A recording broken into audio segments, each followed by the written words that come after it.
Alright guys, welcome back to the Hound channel and welcome to This Bed We Made. This is a new game that came out about a month ago and I was really interested in it, but I didn't get around to playing it because there was Alan Wake 2, there was Spider-Man 2, and there was all sorts of games out around the time of this game and I didn't get a chance to play it. But now that everything's calmed down, I've beat all those games, we're here to check it out and we're going to do a full game video here. So this is a game, just to set the stage you guys, it's kind of like a murder mystery where we play as a maid in a 1950s hotel, and I thought the kind of idea for this game looked really cool and I wanted to check it out, and we kind of discover secrets from all of the people that are staying in the hotel and kind of figure out the murder mystery, so to speak. But anyway, let's do this thing, let's jump in. Thank you for the support on the channel recently. As I said, I'm gonna make this into a full game video here. We're gonna play the whole game in this video, and I've been wanting to do that a little bit more recently. I want to do it with Killzone Liberation. I was thinking about doing it with Dave the Diver as well. If there's any other games, short games that you'd like to see me do that with,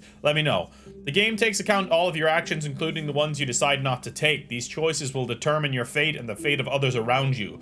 Proceed with caution. Okay, I didn't realize it was a game where your decisions matter. Interesting. Police station in Montreal.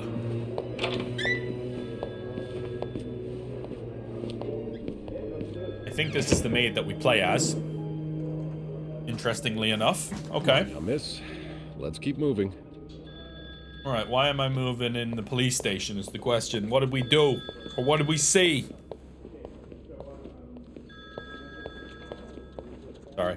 My goddamn hood is getting caught up in that pillow back there. It's on your right. Here. Okay. No, I'm usually in charge of the second and third. Okay. Each maid has their assigned floors. That's all you were doing there. Having a drink. And I suppose you being dressed as a woman was a coincidence, that it? It was only one of the day. Dressed as a woman, okay. Here we are. Interview room 4. Good luck. Thank you very much. There's no one in here though, is there? She's all yours, sir. Sophie Roy, I'm Detective Maurice Tremblay. Let's see. 21 years old, working at the Clownton for over a year. Husband? I'm sorry? Are you married? No, not yet. I live with my mother. She's sick, so I have to take care of her. No father? No. It's always just been me and my mom.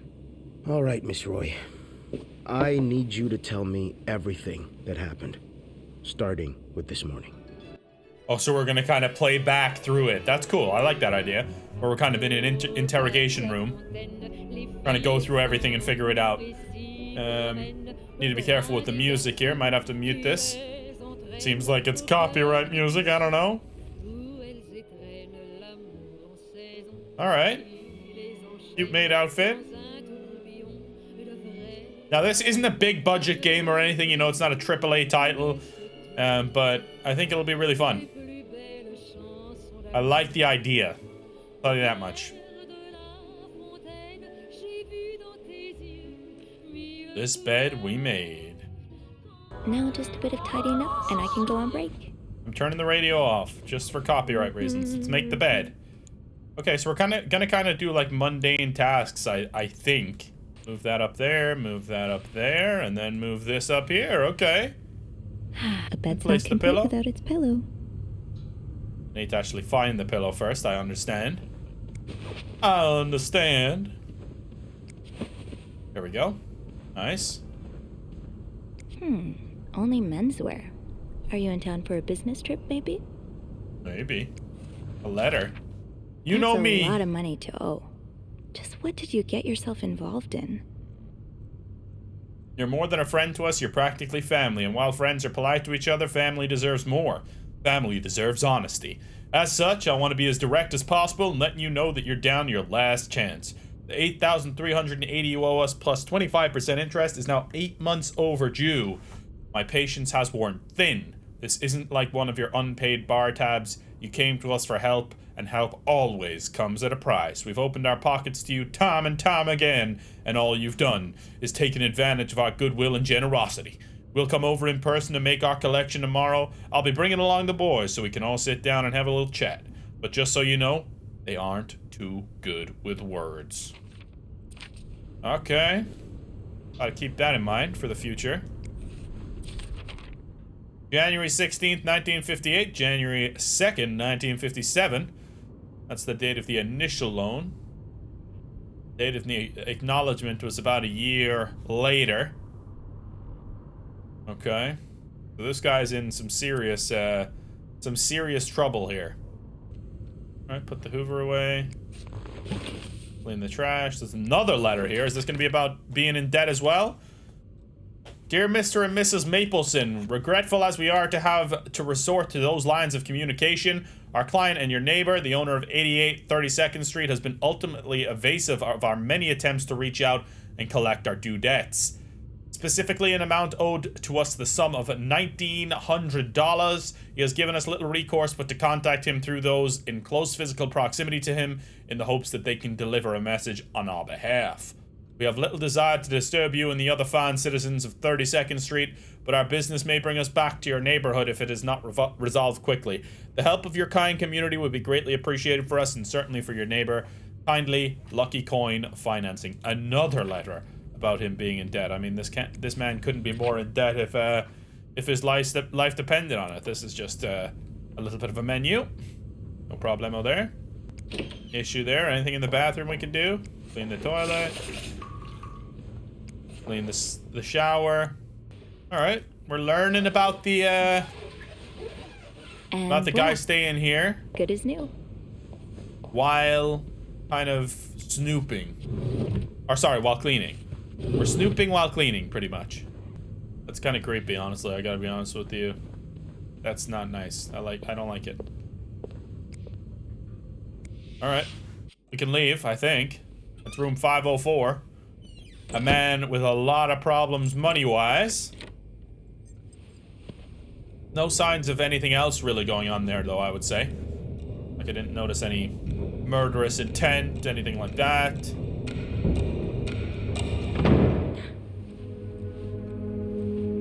Well, that could be something, though.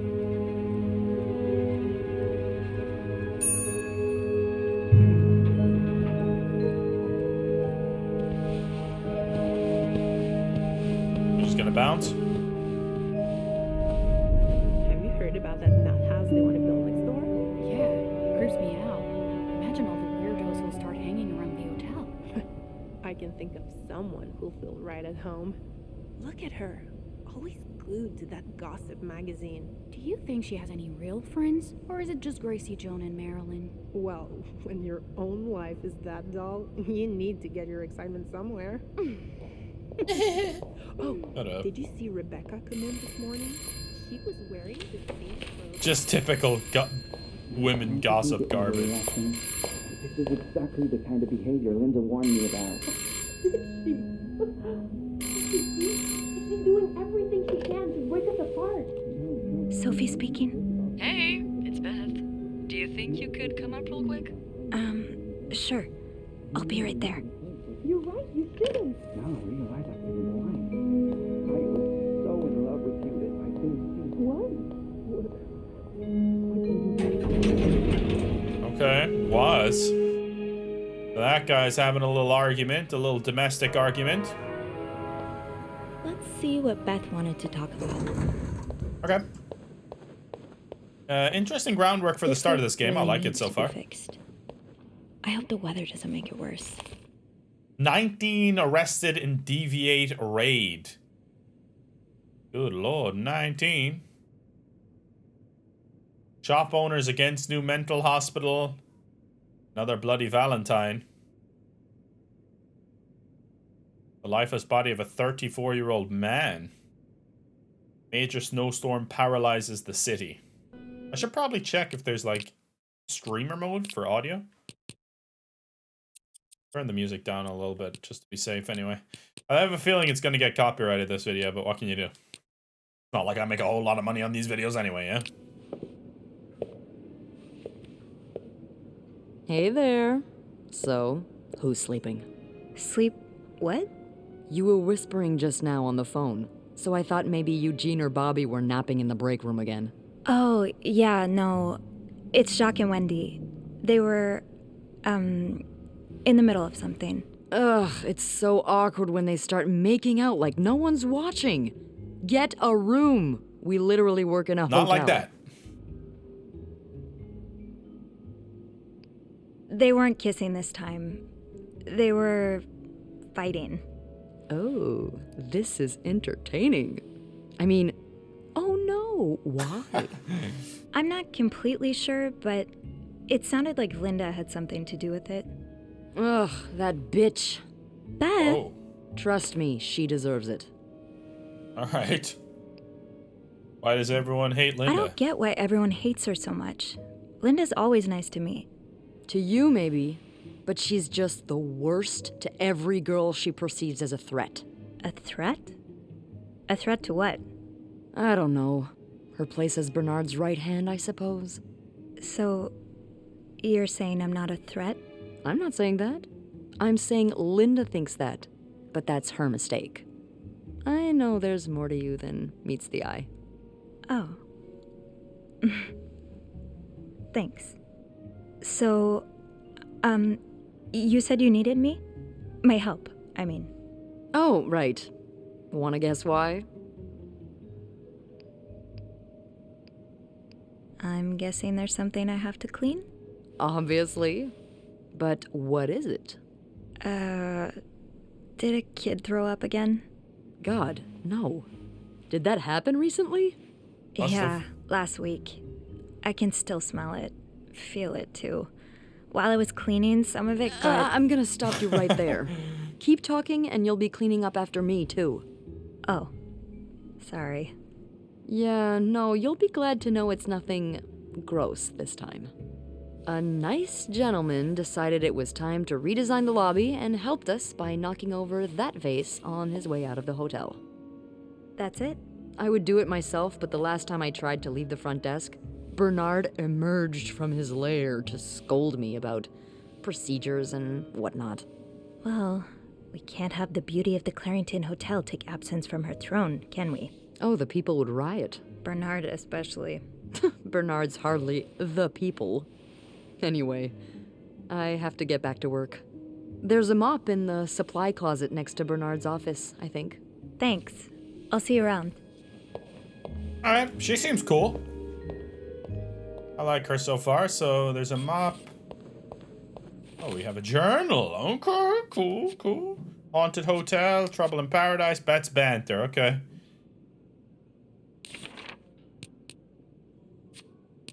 We got Bernard. He's the Clarington's manager, the big boss. He spent most of his days locked in his office and doesn't like the maids roaming around outside of their posts, so our paths don't cross often.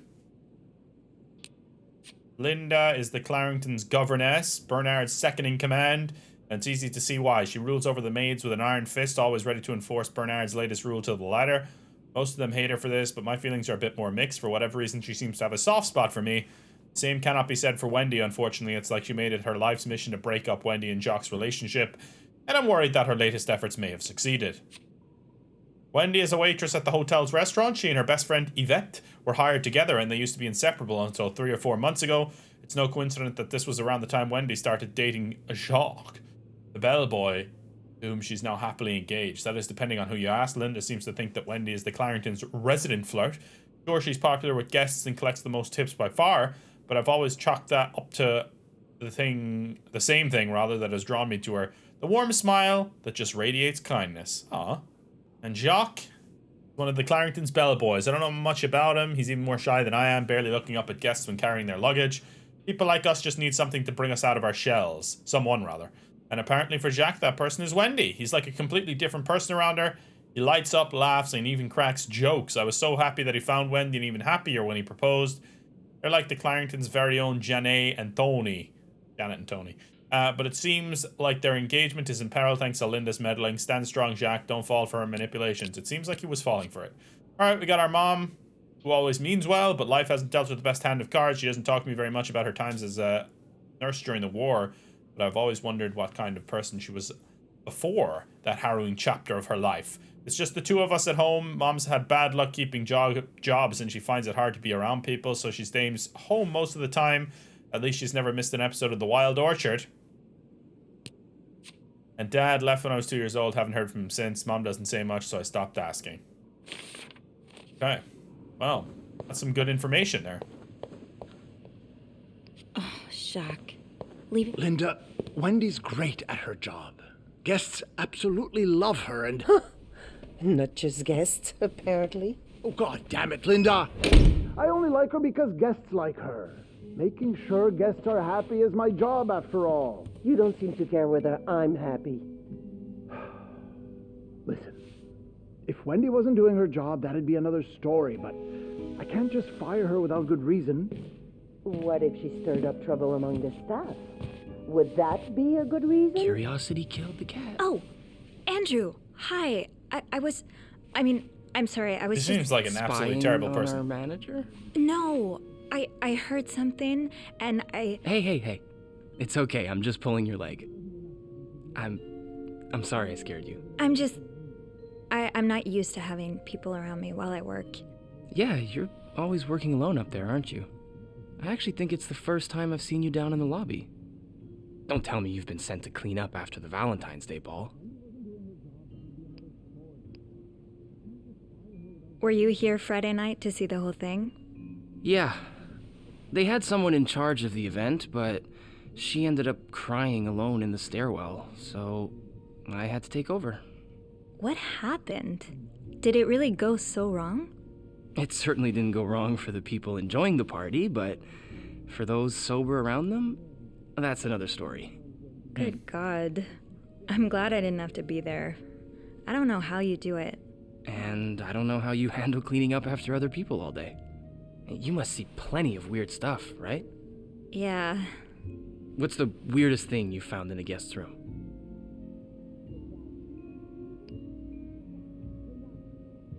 Okay, sorry, my microphone's acting up again. Something gross. It's a bit gross. Oh. I hope it's got nothing to do with bodily functions. God, I hope so too. A few weeks ago, I walked into a room and found the trash can filled with cucumbers. Like, whole cucumbers. And some of them were carved, and I threw the whole trash can out that day. Don't tell Bernard. I won't. Oh. That's disturbing. I better go help Beth. It's hell here with the snowstorm. It's okay. I need to, Yeah, all right. Take care. You too. Nice. He seems like a nice guy. With endless letters of advice from Raymond. Yeah, but Linda seems like an absolute wanker. Make sure I don't want to open that door. I definitely don't want to open that. This is where I'm going to get the old mopperoo. Andrew's ambush. He's actually quite nice, easy to talk to, fun to tease, and funny in his own quiet way. Yeah, I think there's more to him as well. Andrew is a new character. Could ask him for some book recommendations for sure. Take that, and I think we're gonna need this as well. Maybe not. Use the mop to clean the puddle. Alright, let's go use this mop. Thought that was blood for a second. It's just rose petals, all good.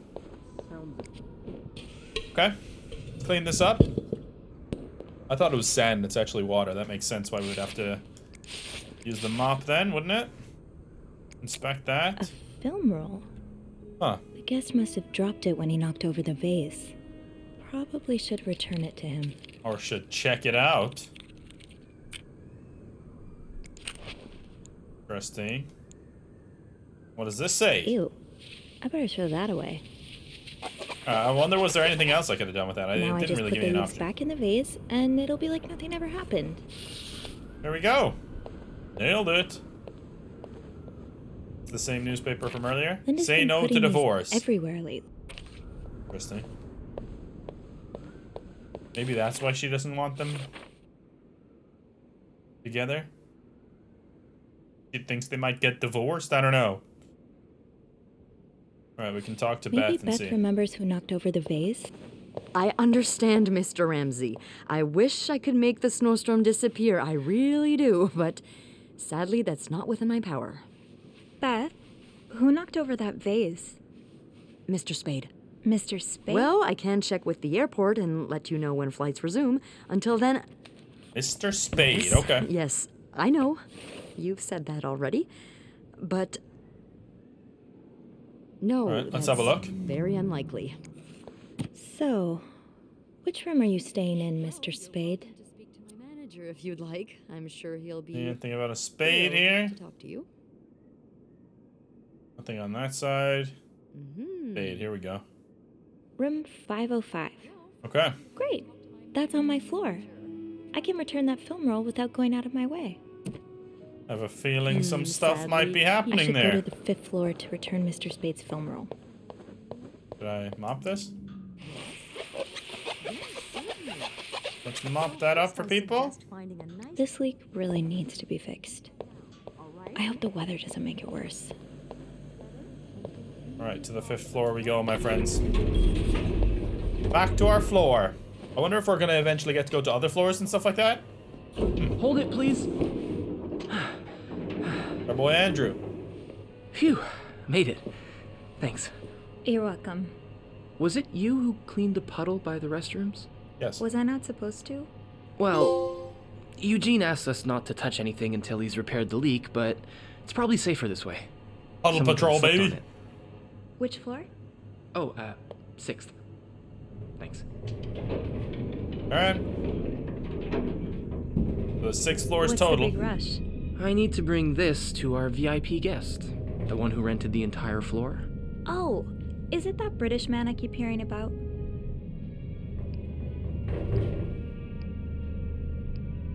Why does he need a bucket full of snow? No idea. I don't even ask anymore. It's just the latest in a long series of strange requests. What do you reckon he'll do with it? Take a bath, maybe? Sometimes I wonder if he's just pulling an elaborate prank on me. Or he's a Can you tell me who murderer. he is? I've never actually met him. I always talk to his assistant. Only Bernard knows his identity. Oh. I do have a suspicion, though, Oh? but I'm not sure I should say it. Can't you at least give me a hint? Okay, let me think. Whew. Saved by the bell. Hey, come on. Don't leave me hanging. Let's just say I like to prolong the suspense. Wait. Is that the hint? Who knows? Fair enough. Have fun up Okay. there. You too. The guy on the top floor has to be a murderer, right? Alright, there's room 505 right ahead of us. Perfection. Andrew's mystery guest. Eugene. He's in charge of the hotel's maintenance. Pretty much everyone likes him. Nice to know. And Mr. Spade. We don't know much about him, really. I should return Mr. Spade's film roll. Room Open. 505 is on my list anyway. Door being open ain't a good sign, is it?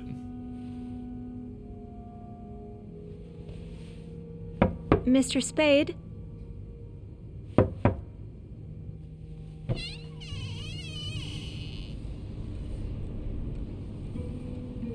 Mr. Spade?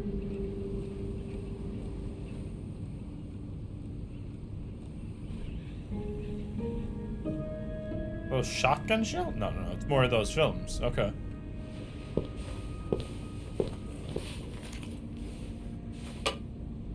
Don't put it back. Come on, have a look at it. Oh shit. Go on. Have a look.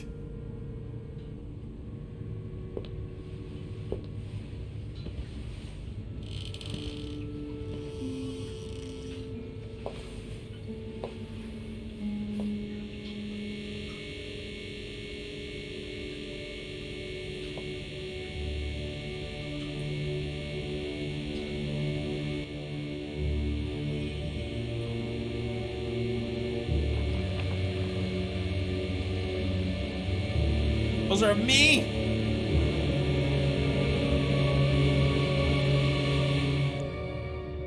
Well, that's not creepy at all. If it said keep, I might say yes, but throw away is not a good idea, I don't think.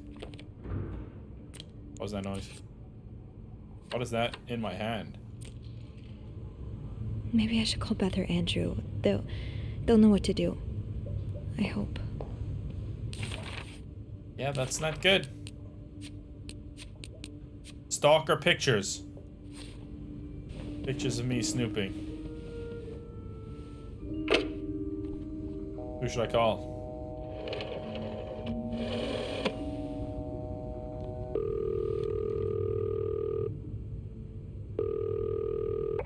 Clarington Hotel reception desk, Beth speaking. What can I do for you on this very fine day?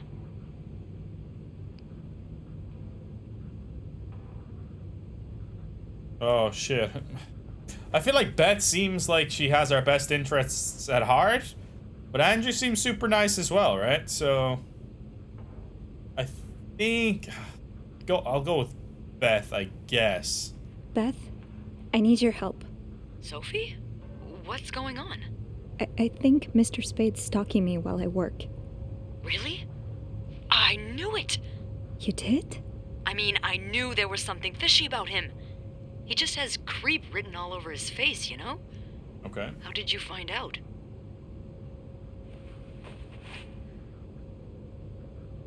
He took pictures of me. I found them hanging over the bathtub. He set up a kind of dark room. Pictures of you? Doing what? I can't believe I'm about to say this, but sometimes when I clean the rooms, I get a little curious and, you know, snoop through our guest stuff. Sneaky. And Mr. Spade caught you in the act, I suppose? Yes. I think we should call the police. No, that's a terrible idea. But Sophie, that man has pictures of you running your hands through people's stuff. But I didn't steal anything. I was just snooping, I swear. I know, but say a client reports something missing, those pictures would put a big red target on your back. I could always throw them out. Yeah, not your worst idea, but you found the pictures drying over the bath, right? Yeah. I'm no photographer, but I've been in one of those dark rooms before. You have? Yeah, I modeled for a while. Anyway, what I'm getting at is, those pictures were developed recently, but it doesn't mean there aren't more elsewhere. Well, I didn't look through the entire room, but there is a safe here. I bet you anything there'll be more pictures in there. Do you have the safe combination then? I'm pretty sure it's locked. Give me a minute.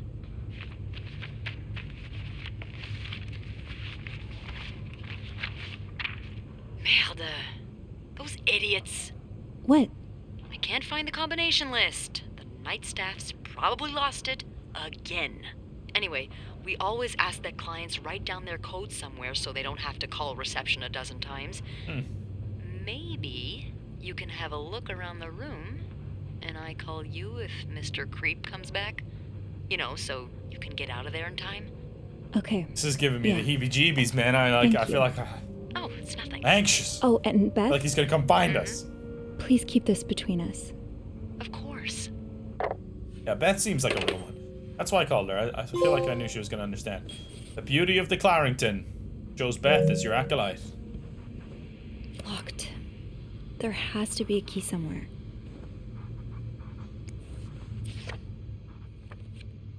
'99th Infantry Division, Belgium, November 1944. Birds of North America. An encyclopedia. Maybe if I make the bed. Oh my god, what the fuck? This guy's a genuine psychopath.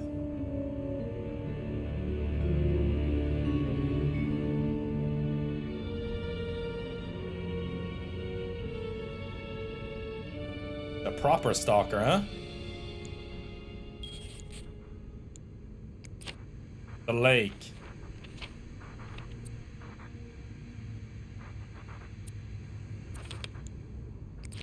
Beaver Lake.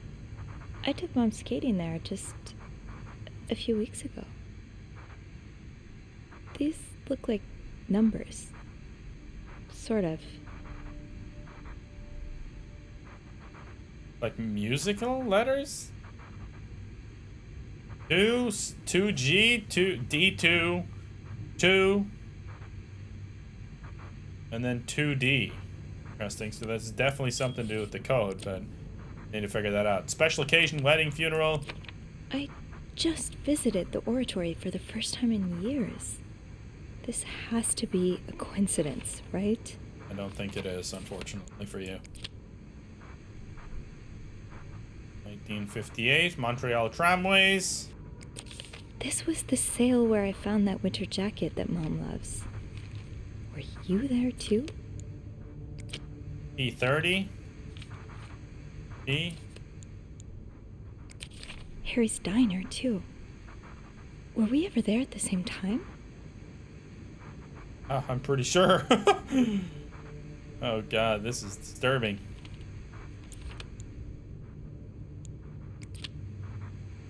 Why Harry's? Lots of burger places closer to the hotel. Alright, I need to figure out this code here. Obviously it's not 4 2s in a row. It's 2G, 2D2, and 2D. Like what does that mean exactly? I'm not sure.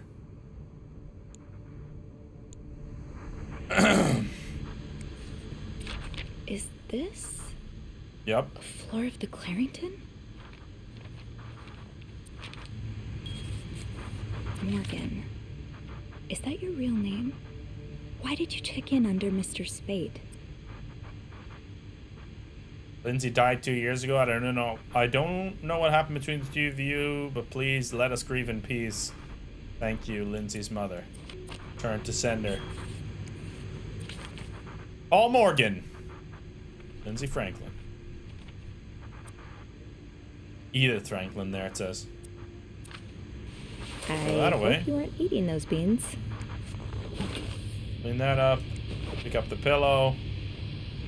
Put the pillow on the desk, or on the bed rather, and there's something here. Book of some sort. Roommate. And they were roommates. Bridget Boswell, no one at school suspected what took place in their door once their door was locked. Oh, there's something there. Is there a way I can get that thing? That little thing out of it? No, I don't think so. Alright. There's a key. What do we have here?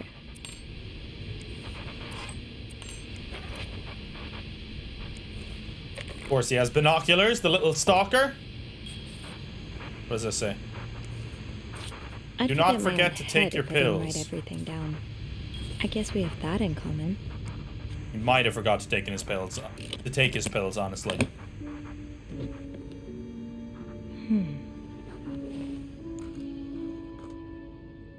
Alright. We got something here. You spent 10 years in a psychiatric hospital. And it looks like you left with a long list of diagnoses. And prescriptions. Nicht good. Paul Morgan. 42. Okay. If reception gave him a code, maybe he wrote it down. Somewhere. Request to move to 507. Why did you want to change rooms?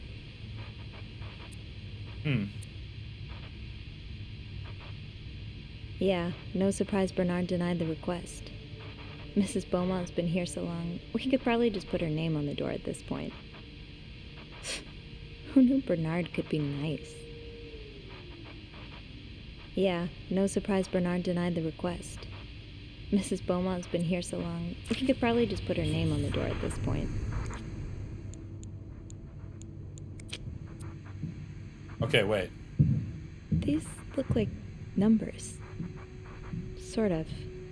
The Y is 7? What's that supposed to be? A 7? The 4 here, I'm trying to figure this out. Like, what the hell does that all mean? Do not forget to buy more film. Got the 505 key, of course. The letter from Bernard. Was there anything on the back? There must have been. Oh, Lindsay's address to infantry. Wait, what does that say? Infantry Division 3, year of hospital discharge. Okay. 1, Lindsay's address. For the safe combination? Yeah, because we know. So, third one is 2, right? Oh, shit. Fuck, is she calling? Is he here? What? No. Beth, you said you'd call if Mr. Spade was coming back to his room. Oh, yeah, I did say that. Sorry for the fright. Oh my god, Beth. I nearly had a heart attack when I heard the phone ring. I didn't mean for it. I was just so caught up in the thrill of it all. I had to check in. Did you find more pictures of you? No, I haven't. But I did find something else. Yeah? He's got a kind of yarn map of Montreal on the wall. A yarn map? And where does it lead to? Lots of places. Most of them I've visited recently. Merde. What's the deal with this guy?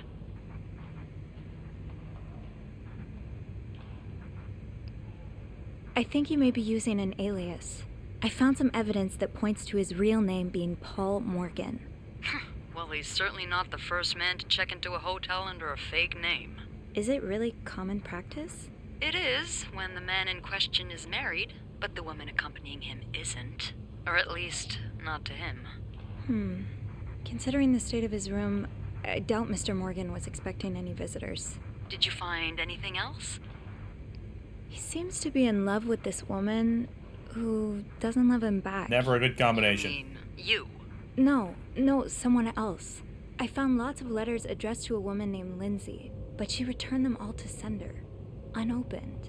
Are you sure it's love and not obsession? Maybe he stalked her like he's stalking you. Seems different, I think. I don't know.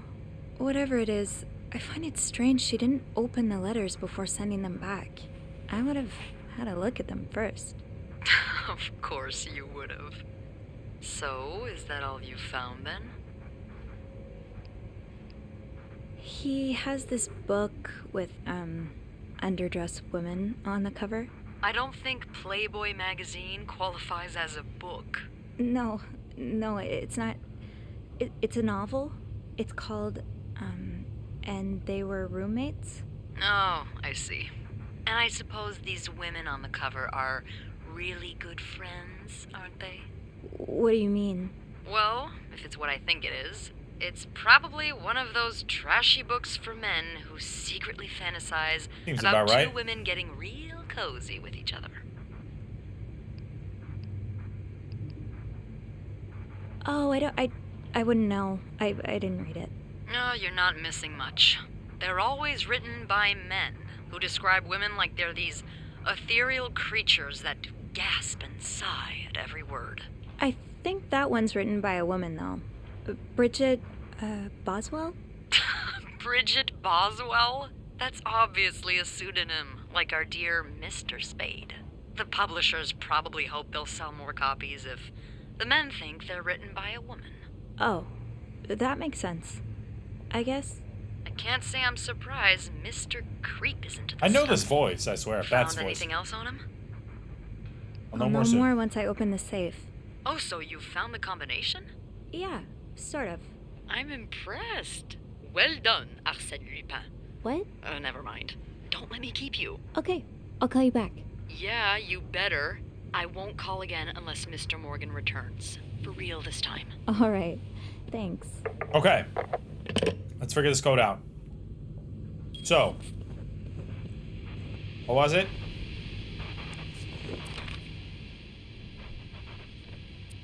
One, Lindsay's address. 2, infantry division. 3, year of hospital discharge. Alright, Lindsay's address. Where is it? 3, 4. Yeah, but see, that doesn't make sense. There's 2 numbers. Alright, 3, 4. Maybe there's more than... How many numbers is there on the safe? Oh, okay. Okay. 3, 4. I think it was infantry division and then year of hospital discharge. Okay. Infantry division. 42. Okay. Hospital discharge. 42. Date of discharge. We'll say 57. 42, 57. We'll try that. Assuming we're using the last 2 of the year. Nope. Leave that as 34. 42. Oh, maybe it's this one over here as the infantry, actually. It is 1944. Sorry, not 42. Right. Unless it's 99. 99th Infantry. There we go. Okay. That makes sense. Oh, shit, a gun? Uh-oh. That ain't good. I'm really enjoying this game so far, man. I really am. Alright, more tape. Or what are these? Throw it all away. Fuck it. Toss it all, baby. Okay, Sophie, you should probably put this down. Now. Toss it. Maybe he won't be able to kill us now. And H. M and H. Who are they? Are they guests here? Okay, room finally ready. No sign of M or H. Decided to unpack and install my setup in the bathroom. Still no sign of M and H. Have probably gone out again. Finished developing this afternoon's pictures. Unable to sleep. Heard weird noises from the corridor. No idea who or what it was. Took a coffee at Harry's Diner. Showed a picture of M and H to waitress. Waitress remembered them. Said M used to be a regular about 10 years ago. Back in my room. Tried mapping out M and H's movements since their arrival in Montreal. Unable to sleep again. Heard someone exiting room 507. But did not hear the elevator. Huh. Why are you following them? And who's sneaking out at night? Tonight I will try to find out who's sneaking out at night. Okay. This looks like Beaver Lake. M and H. Maybe Beth could find them in the logbook. Good call, good call. Alright, let's throw all these away though. Get this freak out of here.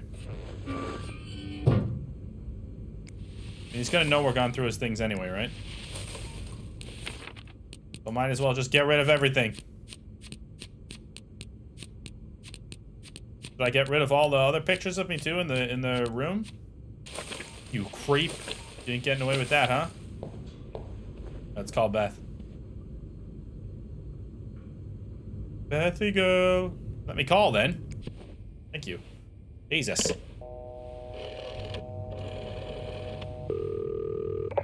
Clarington Hotel reception desk, Beth speaking. It's me. Oh, hold on. Andrew. Andrew. Cover for me, will you? What's going on? Hey, Tintin. Just do it. There's a few more things on the floor there. That. So, I take it you opened Morgan's safe? What was in it? A journal. His journal? Does he say why he's stalking you? No, but it seems he's stalking 2 other people as well. Oh, who are they? They're guests. I don't know their names, though. I was hoping you could find them in the logbook. Well, Snoopy, although it may seem like it, I'm not actually clairvoyant, so I'll need something to narrow the search. Do you know anything about them? Mr. Morgan refers to them as H and M. Well, that could mean a lot of things. It could be their initials, or, I don't know, husband and mistress, yeah. Oh, I hadn't thought of that. Yeah, I'll need a little more to go on. Is this the girl? Like, I feel like I know this lady, the voice actress, for sure. From what I can gather, it seems they're together. Okay, so they must be staying in the same room. Do we have a lot of couples at the moment? Well, yes. It was Valentine's Day last Friday, remember? Oh. Oh, indeed. She sounds like the girl from Criminal Minds. Would you look at that? There's a couple staying in room 509, Hector and Marcella Cruz. Hector and Marcella. H&M. Yeah, that's what Einstein? I'm thinking. Do you know anything about the cruises? Well, I saw them come in and out of the hotel a few times. Called a taxi for them once. The missus does the smiling and the other frowns a lot. Nothing to write home about. Do you have room 509 on your to-do list by any chance? I do, actually. Then maybe you go clean it and have a little look-see? Yeah. Okay. Nothing unusual here. Just a maid cleaning a room. That's my girl. I'll call you if I find anything. Just be careful, okay? I will. I promise. How mad do you think that guy's gonna be that I got rid of all the photos and stuff? Alright, room 509.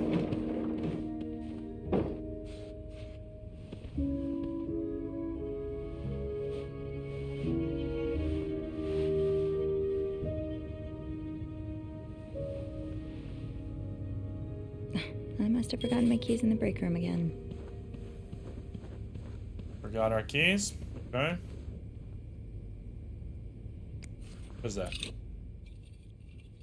Yo-yo, fire. That's what it seems like, at least. Alright, where's the break room? Alright, I gotta go back downstairs entirely. Okay. That's unfortunate. I guarantee by the time we come back out, come back up, something's gonna have happened. Or they'll be back, maybe. Hopefully not, though. If we can get away with it, that'd be great. Okay, here we are in the break room. Yeah, Linda's not exactly, my door's always open, come on in kind of boss. Did I remember to punch in this morning? Hopefully. Shoot, You want to get paid. it's locked. I guess I'll have to get Linda's master key instead. Linda usually leaves a master key in the... There it is. A woman's locker room, my bad. Didn't mean to cut you off. What's our name again? S? Oh, Lord. Hypocrite bitch. Yikes. Hypocrite bitch? What did Linda do? And to whom?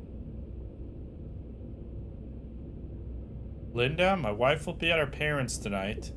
So come by my house at 8 p.m. and make sure you bring the new lingerie I bought you. B.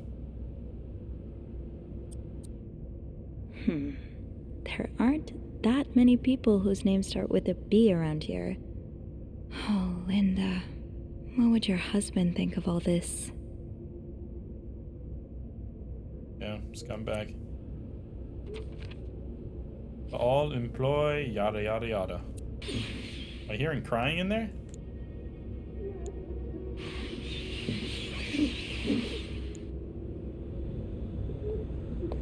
I feel like I'm hearing crying. That'll do. I'll just have to make sure I don't forget to return it. Okay, let's throw that away, I guess. Or is that someone in the toilet? What is it? Wendy? It's Sophie. Are you alright? Do I sound alright? No, I guess not. Just leave me alone. I don't want to talk.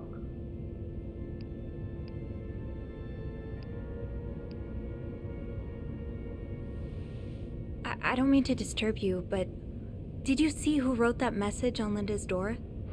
What? The lipstick message. Do you know who wrote it? I have no idea what you're talking about. Please, Sophie, just go. Alright. Okay. So it must have happened while she was in here? Or she did it. One or the other. Okay. It's from Yvette.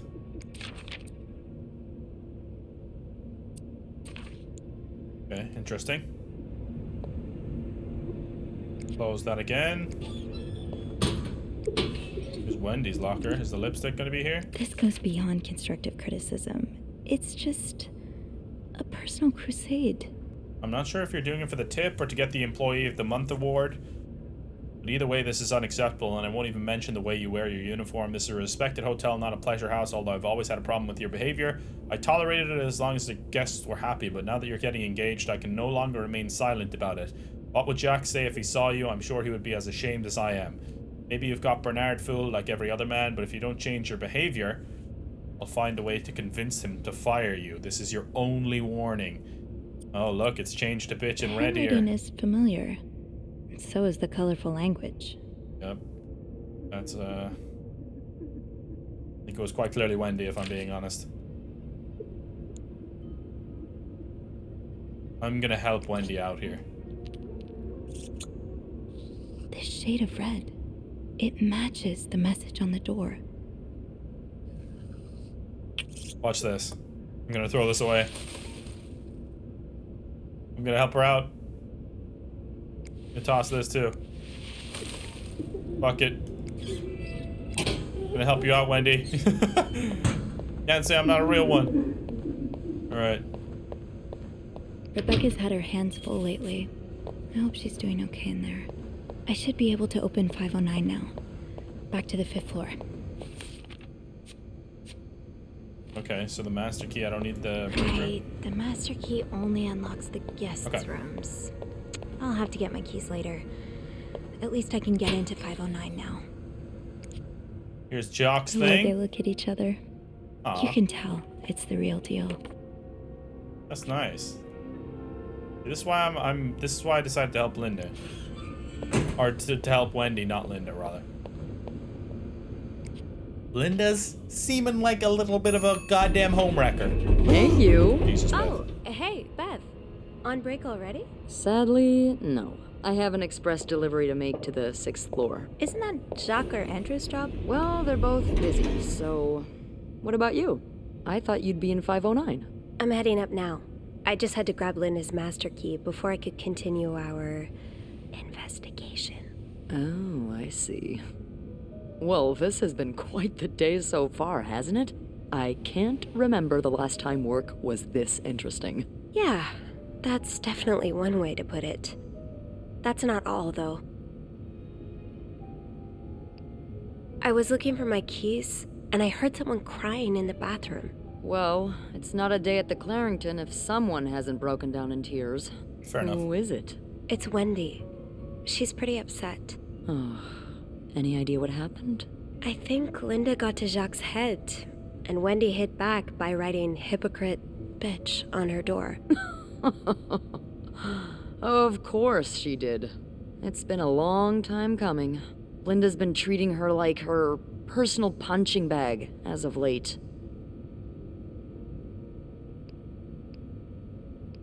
Yeah, Linda's been pretty bad to Wendy. I'm not surprised she snapped. Remember that day when Wendy came to work with that gorgeous perm? The staff, the clients, everyone complimented her.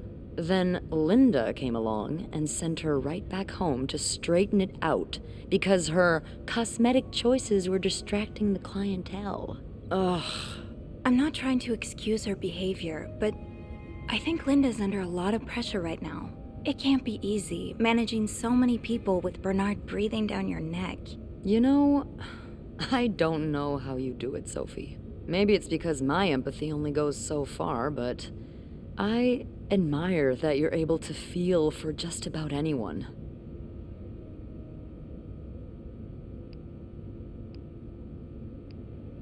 I think it comes from my mom. As a nurse during the war, she had to care for all kinds of soldiers, even enemy ones sometimes. I don't know if I'm quite at her level yet, though. Don't sell yourself short. You're a very compassionate person, Sophie. Thanks, Beth. Well, this was a lovely chat, but I better see if Eugene is around maintenance. Hopefully he can help me find this thing for our esteemed guest. Yeah, we both got a lot on our plates today. I can't wait to find out more about our friends H&M. Take care. You too.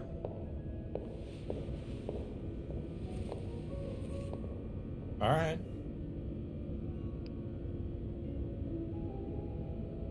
Leave. I don't really need to stay any longer, I don't think. Unless something was going to happen down there.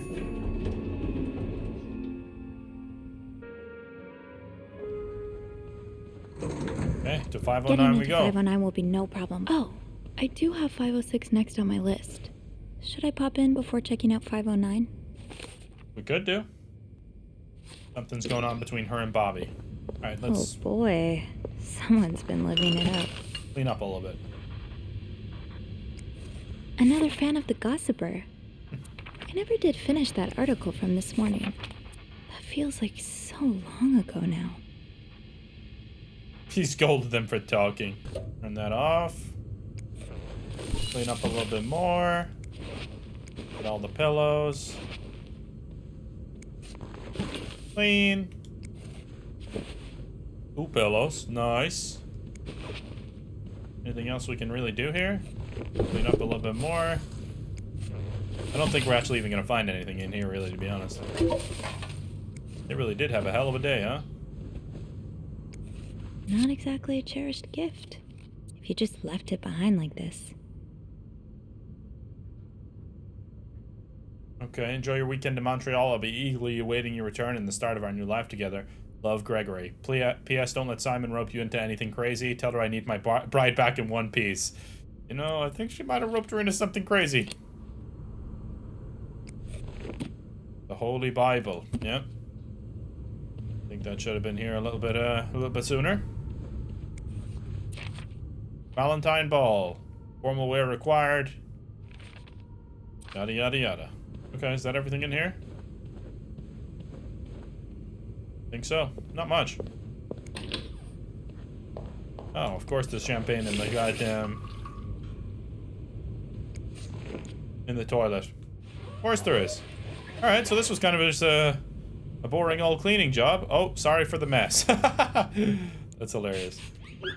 Sorry for the mess. You better be, lady. Alright, that's that done and dusted, and that's everything done and dusted. Alright, see you later. 506 was on our list. We did 506, now it's time for 509, baby. Alright, first of all, let's close this while we're cleaning. In there. Got a safe here. Please clean this room. Do not disturb. Okay, so they didn't have First either. step should be to tidy up a bit. Searching a clean room is easier than searching a messy one. True. Looks like someone had quite the shopping spree. Indeed. I'll hold off on throwing this out just yet. The food's practically untouched. Nothing needs to be cleaned that much, really. It seems fairly clean. Is there no bed in here? Doesn't seem like it. We already read that earlier today. It doesn't really seem like there's much in here. Inspect. Little calendar.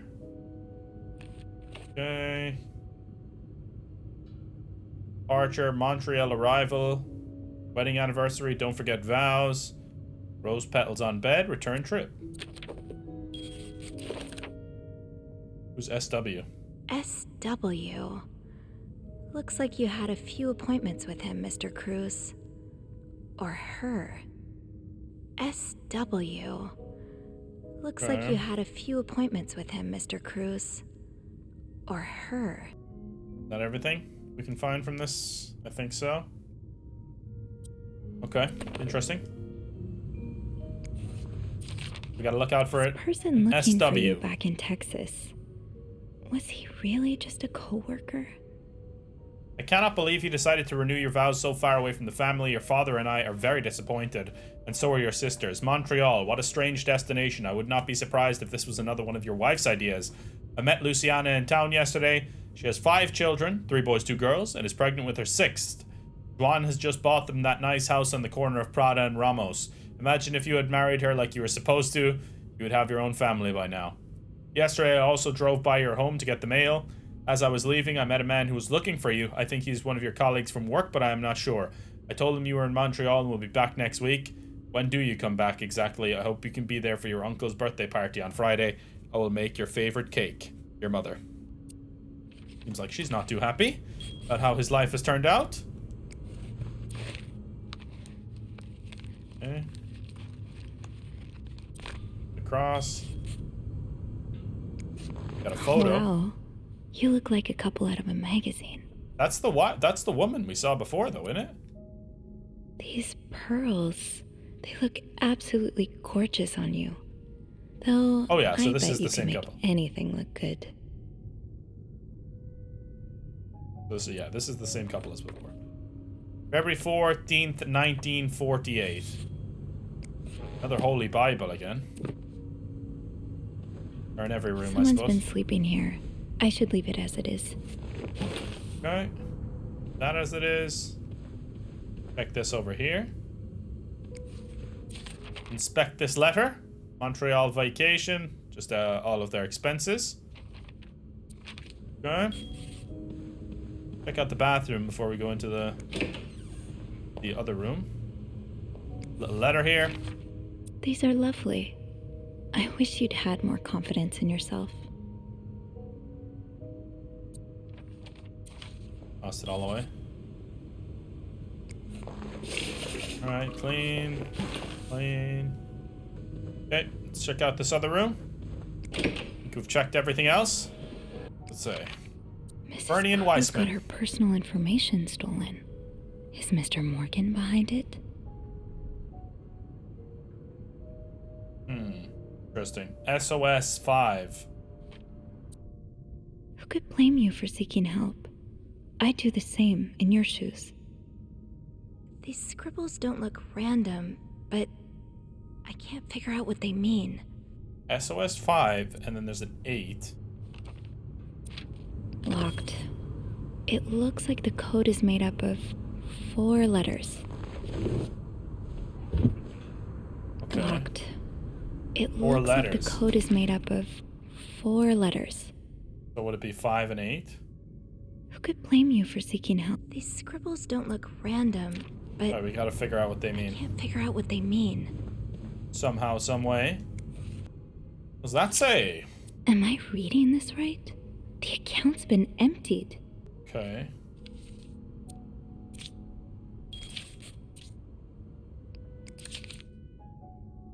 You don't see someone withdraw $5,000 every day. Just what could have made you empty out your entire bank account? That could be something to do with his details getting leaked, alright? These symbols, they look oddly familiar. Oh, yeah. W6. These symbols, they look oddly familiar. This looks right up Andrew's alley. Stranger in the night. I wonder if he's read this one. Killer was tracking her instead. Okay, another one of those things. H plus. These scribbles don't look random, but I can't figure out what they mean. These symbols, they look oddly familiar. H plus something plus something plus something. Where could the rest of that note be? Should I check the other garbage cans, maybe? Alright, there's one more garbage can in the bathroom, right? There we go. Got it. Piece it together, lady. Come on. What does it say? I'm invested. Oh, it's all symbols. Okay. Top right corner? Doesn't really make much sense, though, because it's equals something. This should go here. Yeah, this actually makes sense now. Like a little jigsaw we got going on here. It's cool. There we go. We got it. Bang. Nailed it. Okay. It's some kind of code. Could I break it?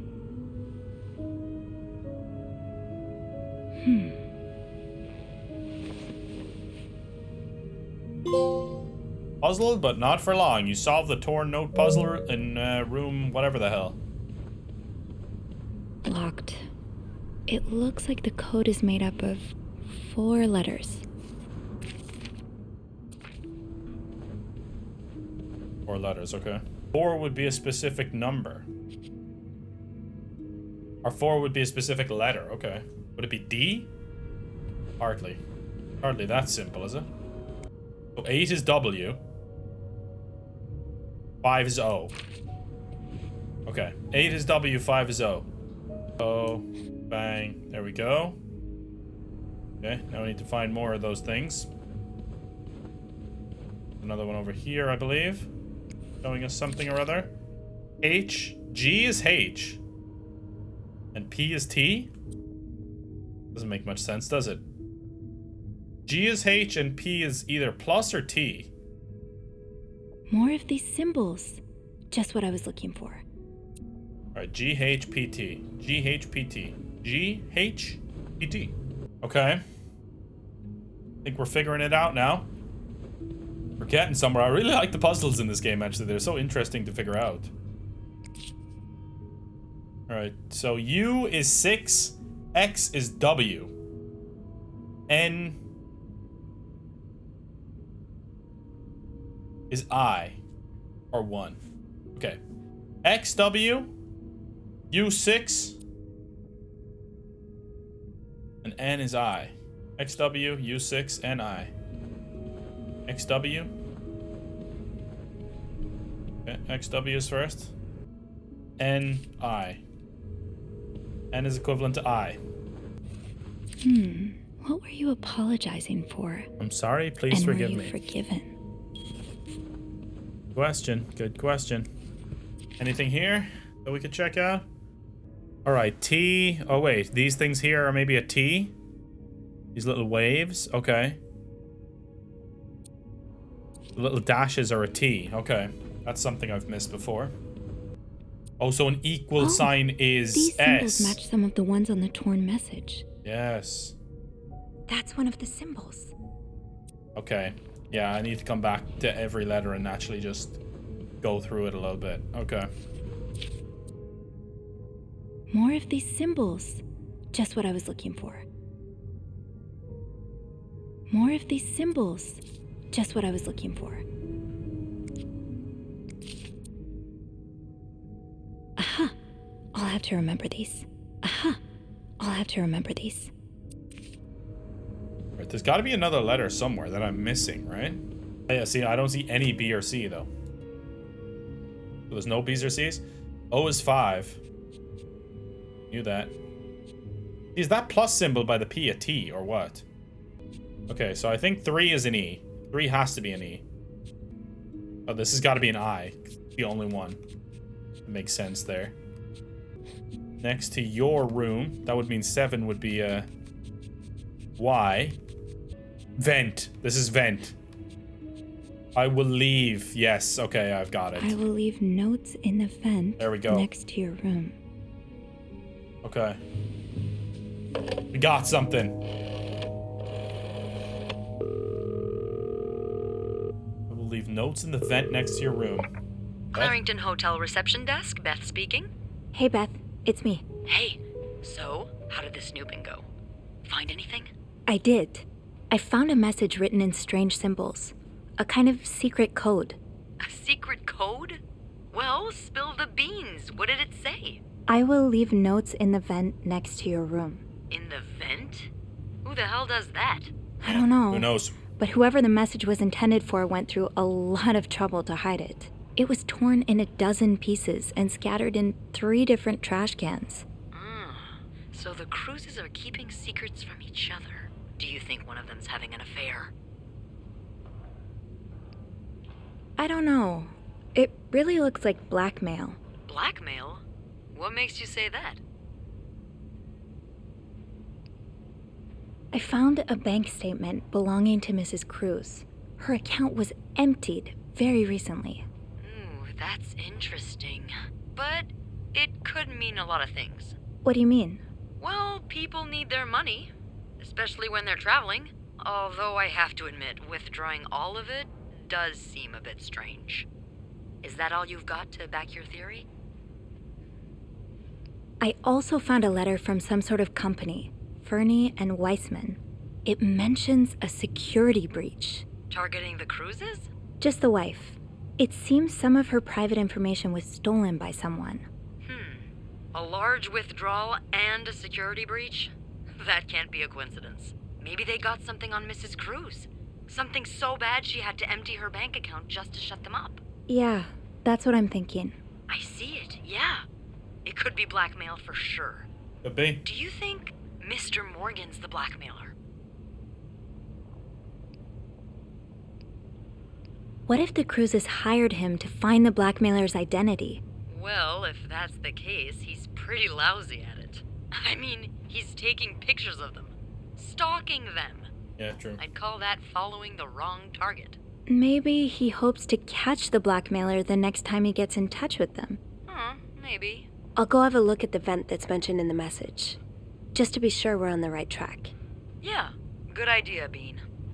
Alright. I'm about to go on break, so if you need my help again, just ask Andrew to patch you through to the break room. All right. Enjoy your break. Oh, I will. Okay. Sounds good. Enigma machine. You solved the secret code puzzle in room 509. I will leave notes in the vent next to your room. But which vent? God knows. Progress. We're making serious progress, man.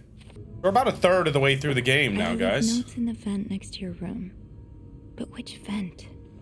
The vent next to your room. So that would be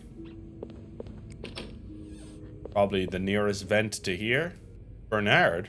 Now's probably not a good time to disturb Bernard. Kissing Linda.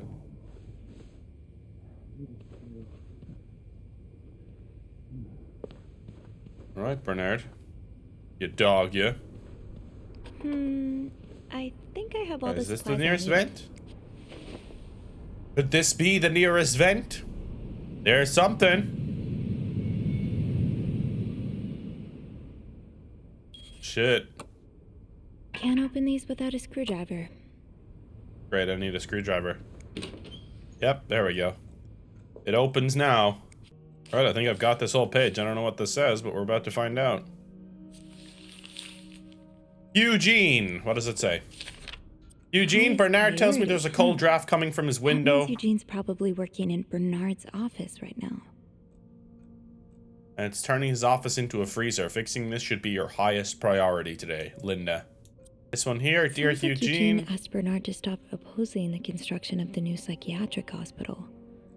And Bernard was Bernard. I'm afraid I am unable to grant it. Mr. Weston is both a good friend of mine and a benefactor of the Clarringtons, so it would be inappropriate for me to oppose him. Also, considering his great influence in the city, I have no doubt he will manage to prevent the hospital's construction, no matter what. Thank you for your understanding, Bernard Ledouche. Ledouche, more like, am I right? What an asshat. Eugene, I had no idea. Denise could get the care she needs while staying close to home. It's almost too good to be true. I don't dare to get my hopes up, but still, I'll keep my ear to the ground and keep you posted as soon as I have more news. Warm wishes, Joyce. And it was too good to be true, unfortunately, as it never ended up coming to fruition. Shop owners against new mental hospital. We had seen this before. William Weston has been surrounded, or circled, rather. Okay. Maybe this could be a reason for murder. W plus J. I've never seen two people more suited for each other. I hope they work things out. They need to. Huh, this must be Eugene with his daughter. He looks like a caring father. I wonder what exactly is wrong with his daughter. Wait, Sophie, you don't need these. Be careful. It's a slippery slope. Shoot. No What are those, drugs? What's life without a little challenge? Of course there's no bloody screwdriver, huh? Okay. Be like Barbara and be like Mary. Eugene must be down in Bernard's office. I should go ask him for a screwdriver. Alright. Do that. Screwed. I love the new thing on PlayStation that like tells you how far through the game you are. Like 36%. That's so cool. I find that to be awesome. Alright, down, down, down we go. To see our boy Bernard. Or Eugene we're going to see, rather. Who's that?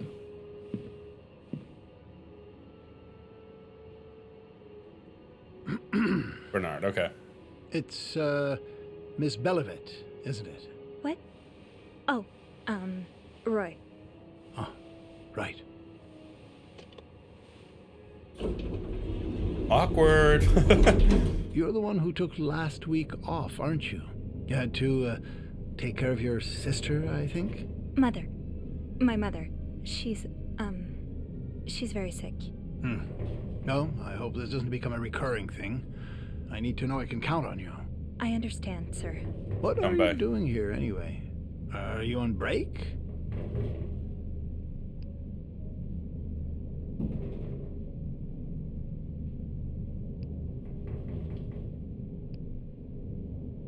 Yes, I am. Don't take too long. No, I won't. Yikes. Don't get caught in a lie. Well, don't you look mischievous. Hey, Bean. If you're planning to give Bernard a good scare, sign me up. No, I'm looking for a screwdriver. For the vent. Linda asked Eugene to fix Bernard's window. Oh, I see. Eugene?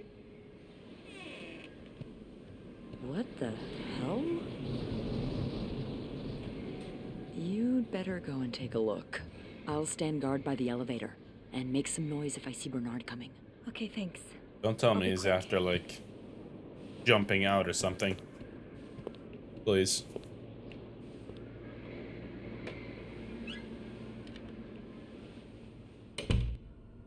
Because of what happened to his daughter. Your brother. Does not look like a nice brotherly check-in. I had no idea things were this bad between Bernard and Raymond. I got you out of jail and ensured that news of your deviant ways would not leak. Now I expect you to keep your side of the bargain and stay out of my way. You are not in charge of the hotel anymore. I have worked relentlessly the last 2 years to return the Clarrington to its former glory. A great challenge considering the poor state you left it in. I'm glad Father never got to see how you so shamelessly destroyed his great legacy. As for me, I will be dead too before I listen to a single word of advice from you. You ask I lower our prices, but I can tell you I plan on doing just the opposite. My guests will only be a creme de la creme. Your deviant friends can find themselves in other place for their sinful debaucheries. Enjoy your retirement. Interesting. What Bernard considers sinful debaucheries could fill an encyclopedia. Could be anything from wild parties to guests walking around with their ankles exposed. True enough. Bernard's a stickler for that kind of thing. Well, just look at these distinguished gentlemen. And a young Bernard. Correct.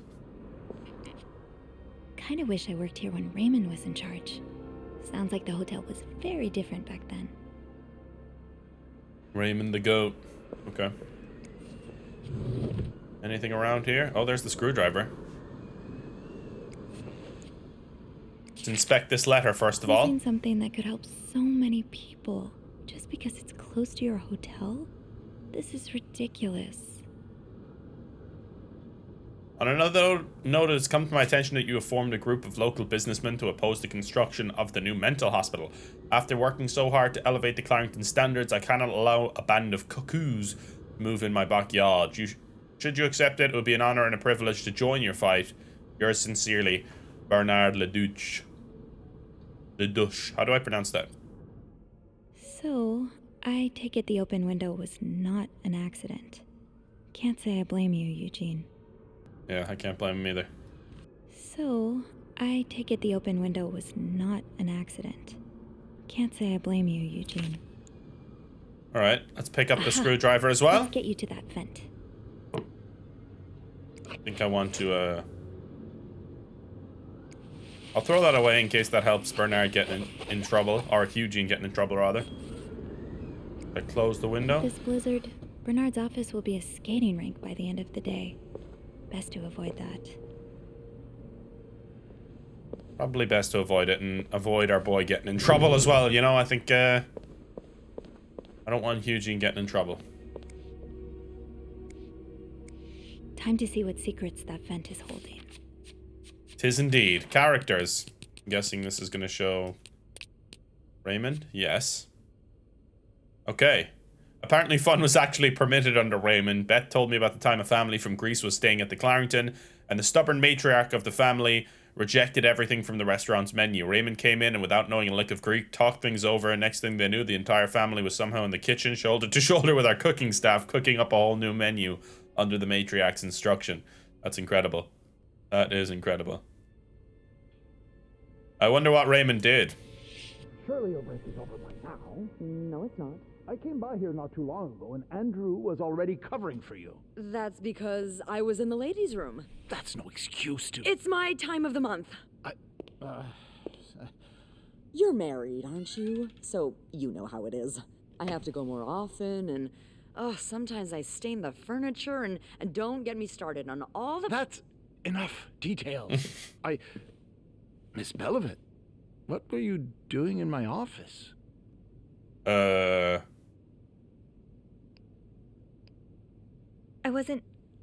was simply closing the door. Someone left it ajar. Really? But that doesn't explain what you're doing on this floor. You know very well the cleaning staff isn't supposed to wander around the lobby for no reason. You wouldn't be lying to me, would you, Miss Belivet? No, I swear, It's my fault. I asked her to come clean up a mess I made. Spilled coffee. Coffee? Oh, Miss Lambert, you're not supposed to have beverages at the front desk. Yeah, well, there are so many rules here, I lose track. Come with me.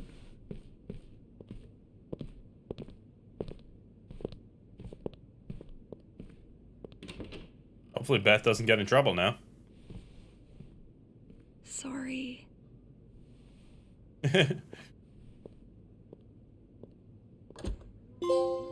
Shouldn't have said that. You messed up while talking to Bernard, forcing your acolyte to step up and take the fall for you.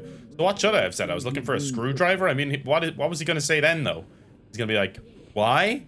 And then we're going to get caught in the lie. Right? Really disappointed in you, Miss Lambert. God damn it, man. Because, like, if he figures out what we're doing, like, he's obviously going to put a stop to it, so that's what I was more worried about, but, nah. C'est la vie. I like the way there's a lot of different kind of choices and ways for things to go in this game. I always love games like this, with a lot of, like, varieties. You can replay them as well. I might replay this game on the PlayStation Portal, maybe. Maybe eventually go for the Platinum, if it's not too difficult. Just to see how things differ, you know? All right, let's open the vent. Yeah, because I've been... Oh, no. You're kidding me. Oh, no. The vent's the other way, right? Yeah. Okay. My man's doors are still just wide open. Should I be closing these doors? Probably. I'm leaving all the doors on the floor open. I guess I'm free to disturb room 508 now. But that's where Bernard and Linda were. Ew. Mm-hmm.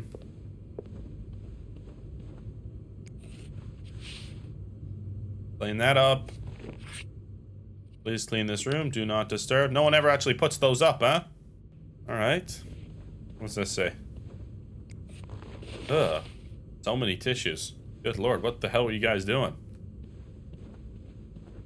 Alright, there's actually not that much in here, to be fair. Call someone. Yeah, I don't think there's much to do in here, is there? Say no to divorce, of course. Bloody Linda. Those rose petals? Okay. I think that's pretty much done and dusted. There's not much in there. I thought there was going to be more, to be honest. But come on, baby. Let's get this open.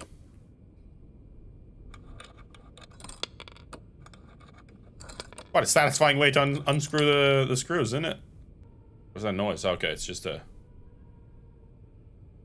I don't need to unscrew it anymore. Just let me interact with the actual letter.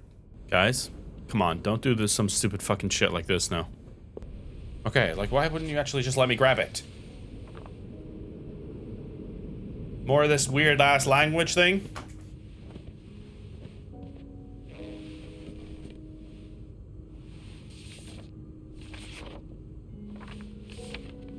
What does it say? Alright, A equals 2. Only 2 A's. It's quite surprising. B. Alright, E is a 3. Well, let's switch this to E. A lot of E's. That's good. G. So these are M. Well, it's gonna be meat, I reckon, right? I do remember, I think T was... Yes, it is. This is T. Meet me tonight. This is gonna be tonight, right? So 5, this is an O. In my room, I'm guessing. This one's a little bit easier to figure out now, so... What is this? M, I don't know. This is probably... No, I was gonna say feeling, but no. This one's actually L, is it? Is that L or an I? I think it's an L. This should be a P. I really like this puzzle, actually, where you're kind of figuring out the different language. I think it's so cool. Michael, 8. Do we have an 8 for something? W. Michael will be sleeping. Ah, Michael will be sleeping. Okay. Michael will be sleeping. We need to discuss yada yada yada something something. Our plan, yeah. Once we get this to you, we're done and dusted here. Meet me tonight in my room. Michael will be sleeping. We need to discuss our plan. Okay, so we need to find someone. Is Beth even going to be able to help us anymore, though? Or has she... Clarington Hotel reception desk, Beth speaking. It's me. Oh, hello, Bean. Anything new to report? Yeah, but I also wanted to thank you for saving my skin earlier. Oh, you're welcome. I hope I didn't get you into too much trouble. Well, I did get a little sermon from Bernard. Oh, I'm sorry. Oh, don't fuss about it. He mainly complained about my lack of decency and my abrasive personality. So, the usual stuff, you know? He did keep me in there forever, though. So, tell me it was worth it. Tell me you found something good in that. We did. I found another message written in secret code. What does it say? Meet me tonight in my room. Michael will be sleeping. We need to discuss our plan. Michael? Who's that? Another husband? Or a child, potentially? It's the first time I'm hearing of a Michael in this story. Let me check the logbook. We need a Michael, baby. There's a Michael staying in room 507. Mrs. Beaumont's room? But she doesn't have a husband. She's here alone with... Oh, Michael must be There we her go. son. Her son. I got him some extra blankets the other day so he could build a fort. Could Marcella... Yes? No, never mind. So, Tell what's me. next? Tell me what you're thinking. Guess I should go have a look at 507, but it's not on my list. There's a do not disturb sign on the door. Well, I could call the room to make sure no one's there. Good idea. Hang on. Okay.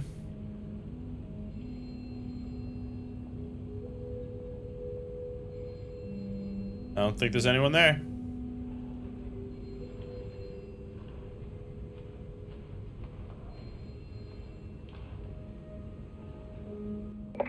You've got the all clear, Bean. Head on over. Thanks, Beth.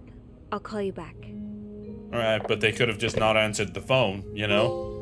Waiting there to be killing me. I don't know. Seems risky. I'm headed to room 507.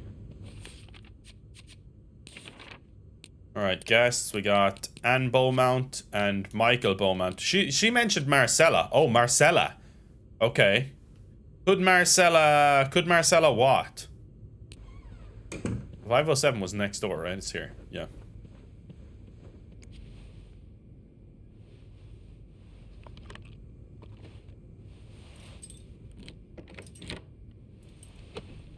This gives me the heebie-jeebies, man, this game. I always feel like I'm about to get bloody jump scared and get in huge trouble. I don't know.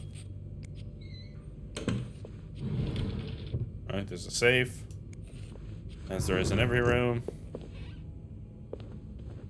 I'm not going to clean anything, though, because I want to be 100% sure that no one knows I'm here. Oh, shit. Hector Cruz. Numbers, dates, times. What does it all mean? Good question. 1824 is circled. 1824 is circled. Okay. Aw, that's so sweet. I didn't do much, but I'm glad it meant something to you. Aw, that's cute. You left me a little bit of money. Those few coins in my tip jar were getting pretty lonely. They'll appreciate that look in your eyes. What does it mean? And who is this from? Good question. Was there anything on the back? All reception staff, no. But I can. Either a guest got a hold of our stationery, or this came from someone on the staff. Oh. Interesting. It could have came from someone on the bloody staff. We got the little fort here. Oh, Michael. Adults can be so confusing. I promise it's not you. We have 2 little beds, a radio, and even a television. Mom let me build a fort, and the maid brought us extra blankets. It's really nice. The hotel is nice too, but I miss home. I wish Mom and you could be happy, and I wish everything could go back to the way it was before. But Mom says it's impossible. She says she no longer loves you. Do you think she'll ever stop loving me too? Oh man, come on. That's messed up. Poor old Michael.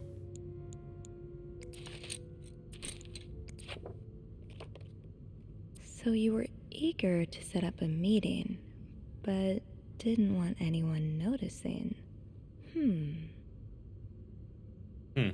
We're scheduled to arrive in Montreal on the eve of Valentine's Day. I booked room 509. It's a marital suite. When we arrive, please refrain from talking to me until we can figure out a safe way to see each other. Say hello to Michael for me. Miss Beaumont. Interesting, okay. Did Marcella send this? Oh, maybe that's what she was saying. Is there some family shit going on here? Maybe this is not like a sexual thing at all. Something different going on here. Seems like it, at least to me. Right?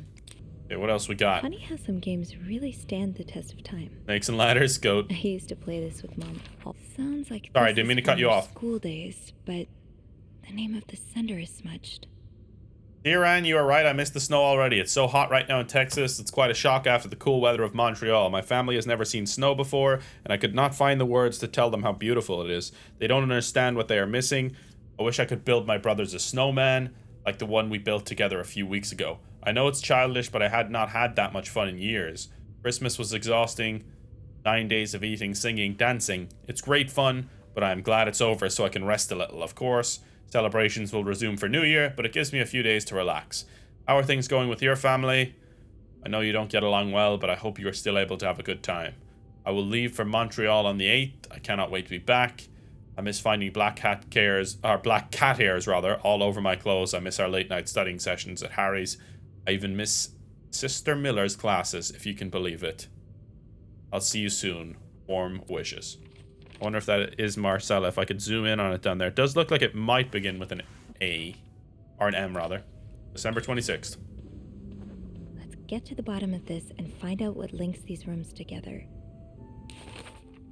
Yeah, so maybe Marcella is actually the one that she used Hector's card to get in here or something. I don't know. A lot of new clues here in room 507. Mr. Beaumont, Dan's husband. For now, their relationship is not in a good place, to put it lightly. It seems his wife fled with their son and is now trying to divorce him. Yeah, I wonder if he's like abusive or something and Marcella's helping. Don't know. A letter here, though. So a husband can abuse his wife and just get away with it? And people like Linda still think divorce is wrong? Ugh. Some of your accusations, such as wife abuse, are not grounds for divorce in Quebec. I understand you are hurt, but I do not think antagonizing your husband is very wise at the moment. Do not forget to be in court at 11 a.m. on the 20th. Be on time. Also, a friendly reminder that my fees for January need to be paid before the end of this month. I'm happy to help you out, but I cannot work pro bono on this. Sincerely, Howard. Howard Hamlin, you scumbag. Howard Hamlin, that. We need the keys for this. The key has to be around here somewhere. Okay. Gotta look for keys. Where could some keys be, son? Well, there's one, is it? You don't need... No, I was trying to... I saw a key on this. Am I tripping? Oh, I am tripping. Couple more things. What's this? Looks like someone grew tired of looking at your face, Mr. Bowman. The dog's cute, though. The dog is super cute, though. Got the wedding ring, I'm assuming. Another letter. He's all but outright threatening you. Oh, I hope you can stay as far away from him as possible. You think I don't know where you spend your nights, but worst of all is that you won't let me see my son. You won't even tell me where he is. You think I have a chance to get custody?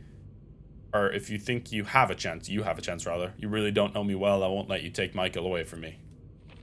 That's why she's on the run, I guess. I don't know if I should really be cleaning her room, but fuck it. Too addicting. Oh, it's lipstick. A lovely shade of lipstick. Okay. You know the drill, Sophie. Let's sweep and snoop. Okay, so we are meant to clean then. Some matches from the White Cat Bar / restaurant. Alright, what's on this boat? Anything of value? Nothing. Aha. There's a key, okay. Keys are Snoop's best friend. It's only one, right? I think I need 2 keys to open this thing. Oh, Greta, the dog. The dog collar. I used to play this with Mom all the time. I'll need another key to unlock this. Haven't I seen one just like this somewhere? Haven't I seen one just like this somewhere? Did we? That key looks so familiar. Why do I associate it with room 505? In a different room, okay. Room 505. In this creep's room? Oh, it's a cat collar, not a dog collar, right. Turn the TV on, I swear I didn't do that. The storm must be getting worse. I hope Mom's not too bored without her TV shows. Is it in the safe or something?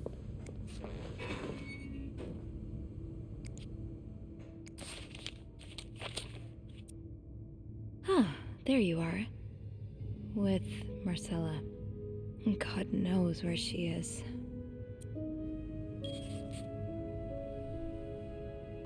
Clarington Hotel reception desk, Beth speaking. Hey, Beth. Bean, I've been meaning to speak with you. Oh, about what? Well, a little birdie told me Mr. Morgan and Mr. Cruz had an argument yesterday evening. Really? Who's your little birdie? Jacques. Apparently it got so heated he had to get involved. And listen to this. It sounds like I was on the right track, 'cause he heard a particular word thrown around quite a lot. Wanna guess what it is? Blackmail? No, that was your theory, remember? It's affair. Affair? Did Jack hear anything else? From what he told me, it seemed like Mr. Cruz was accusing Mr. Morgan of having an affair with his wife. Wouldn't have expected Mrs. Cruz to fall for a man like Morgan, but... She's having an affair with the woman then. Maybe, but that doesn't explain Mrs. Beaumont's involvement with Mrs. Cruz. What do you mean? I found a chest in room 507. I think it can only be opened by turning 2 keys at once. I found one of them in Mrs. Beaumont's things. Oh, and the other one? Well, I remembered seeing a similar key in one of Mr. Morgan's stocking pictures, so I went back to check. Mrs. Cruz wears it as a pendant. It looks identical to Mrs. Beaumont's key. Wait, so Mrs. Beaumont and Mrs. Cruz own identical keys that are both needed to open a mysterious chest? Yep. Yeah, there's definitely something going on here. Yeah, but the answers probably lie in that chest, and I don't think I'll be able to open it. I've looked around room 509. I would have seen the second key if it was there. Mrs. Cruz must have left with it this morning. Yeah. We were so close. I can't believe it all ends here. Well, hold on. I may have an idea. Get me a candle and some plaster, and maybe I can do something about that pesky chest. Okay. How? I'll tell you later. Just find me those things and Gonna get a wax key or something? as soon as I manage to leave my post. All right. Thank you for not giving up. Come on, you know I wouldn't let you down. Alright. Should be interesting. So I need to find a candle. Candles. Well, half the hotel's under renovation. I should be able to find plaster somewhere around here. Alright. Try find it. Have we been in room 504? I think we cleaned this one. There's some plaster. Nice. Hey, this takes care of half of this little scavenger hunt. As for the candles, doesn't Rebecca keep some in her locker downstairs? Let's go find out. I can probably find the rest of what I need in the basement. Alright, let's do it, baby. I candle it. Call that elevator, baby. Let's go downstairs. Let's go to the basement. Candles, candles, candles. I think Rebecca keeps a stash of them, but where? Wendy, where are you going? Are you here to apologize? Apologize? I'm not the one who should be apologizing. You're such an idiot. I can't believe that I fell in love with you. Wait, What? I want my mother's ring back. There. I don't want it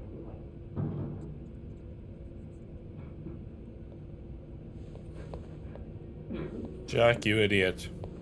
You idiot. Fell for Linda's bullshit.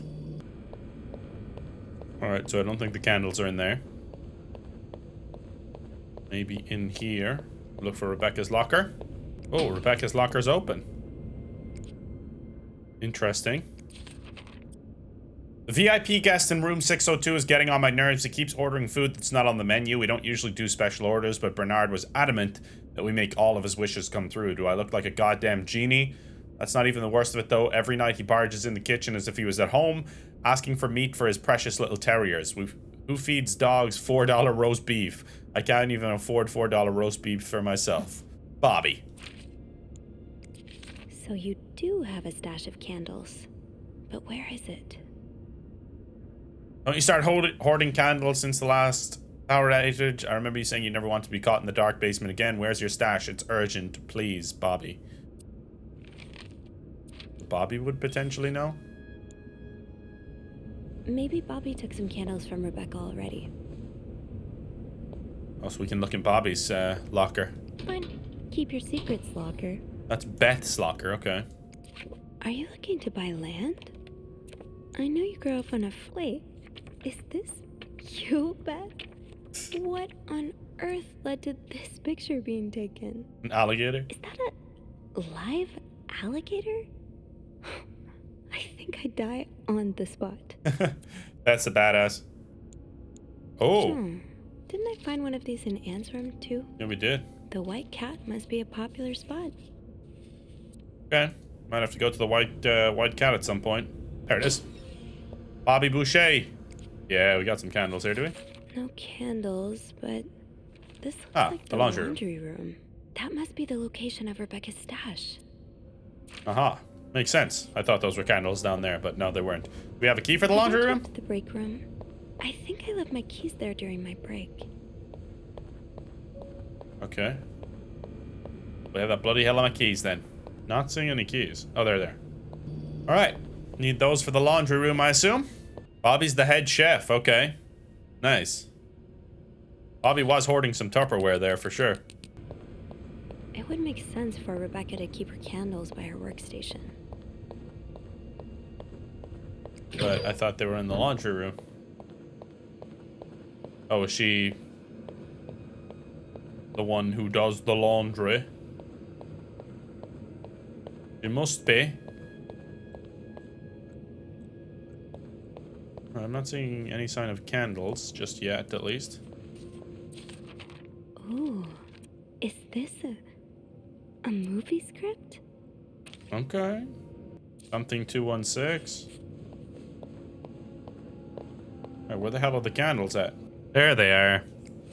Stash. Thank you. Got a candle. Now, what next? We are gonna go see our girl Beth if she has some time off. Alright. Sweet, we're making progress, baby. Alright, we actually are just going to find Beth. I have to take my jumper off because it's too hot. There but you are. There she is. I'm not sure I But go. understand what the plan is here. Well, when I was little, we had padlocks on many of the farm's sheds. My dad would always lose the keys, so one day he made a mold of them using wax and plaster. I was thinking of... That only makes sense if they're both exactly the same keys, but I think they are, right? But hey, I guess we won't know until we try. Yeah, you're right. So let's do this. Pretty badass that you can do that, huh? I wonder now if we had Andrew, would we not be able to do this? Like, what would the difference be, right? We need to pour the wax from the pot. Okay. Pour that shit in there. Have you done this before? You're a real pro. Oh, thanks. Now, now what? Let's give it a few seconds, so the mold really takes form. Okay, I think you can remove it. Well, we're almost there. Just pour the cup of plaster into the mold. Okay. All right. Would this really work? We wait for it to dry. I don't know. How long do you think it's gonna take? I don't know. I guess we'll keep poking it every now and then. I bet you didn't think you'd be making a plaster key today, huh? Indeed. But I like it. It's rare that this job allows me to use my creative side. Your creative side? Well, granted, this key won't end up in any museum, but I enjoy the occasional artistic endeavor. Oh, I'm not gonna say I was snooping through her stuff. Like drawing? Oh, God, no. I once drew a dress that everyone mistook for a birthday hat. I never drew again after that. What about you? Haven't I seen you drawing in that journal of yours? Maybe. Yeah, I doodle a little. Hey, you should show me one day. I'd love to see your art. I wouldn't call it art. Oh, I'm sure you're underestimating yourself. No, I'm pretty sure I'm not. All right, then. I won't insist. What do you like to draw, anyway? It's kind of silly, but I've started working on this little comic in which I imagine my life as a celebrity. A celebrity? Yeah. I've always found the lives of famous people so fascinating, you know? And I kind of envy them sometimes.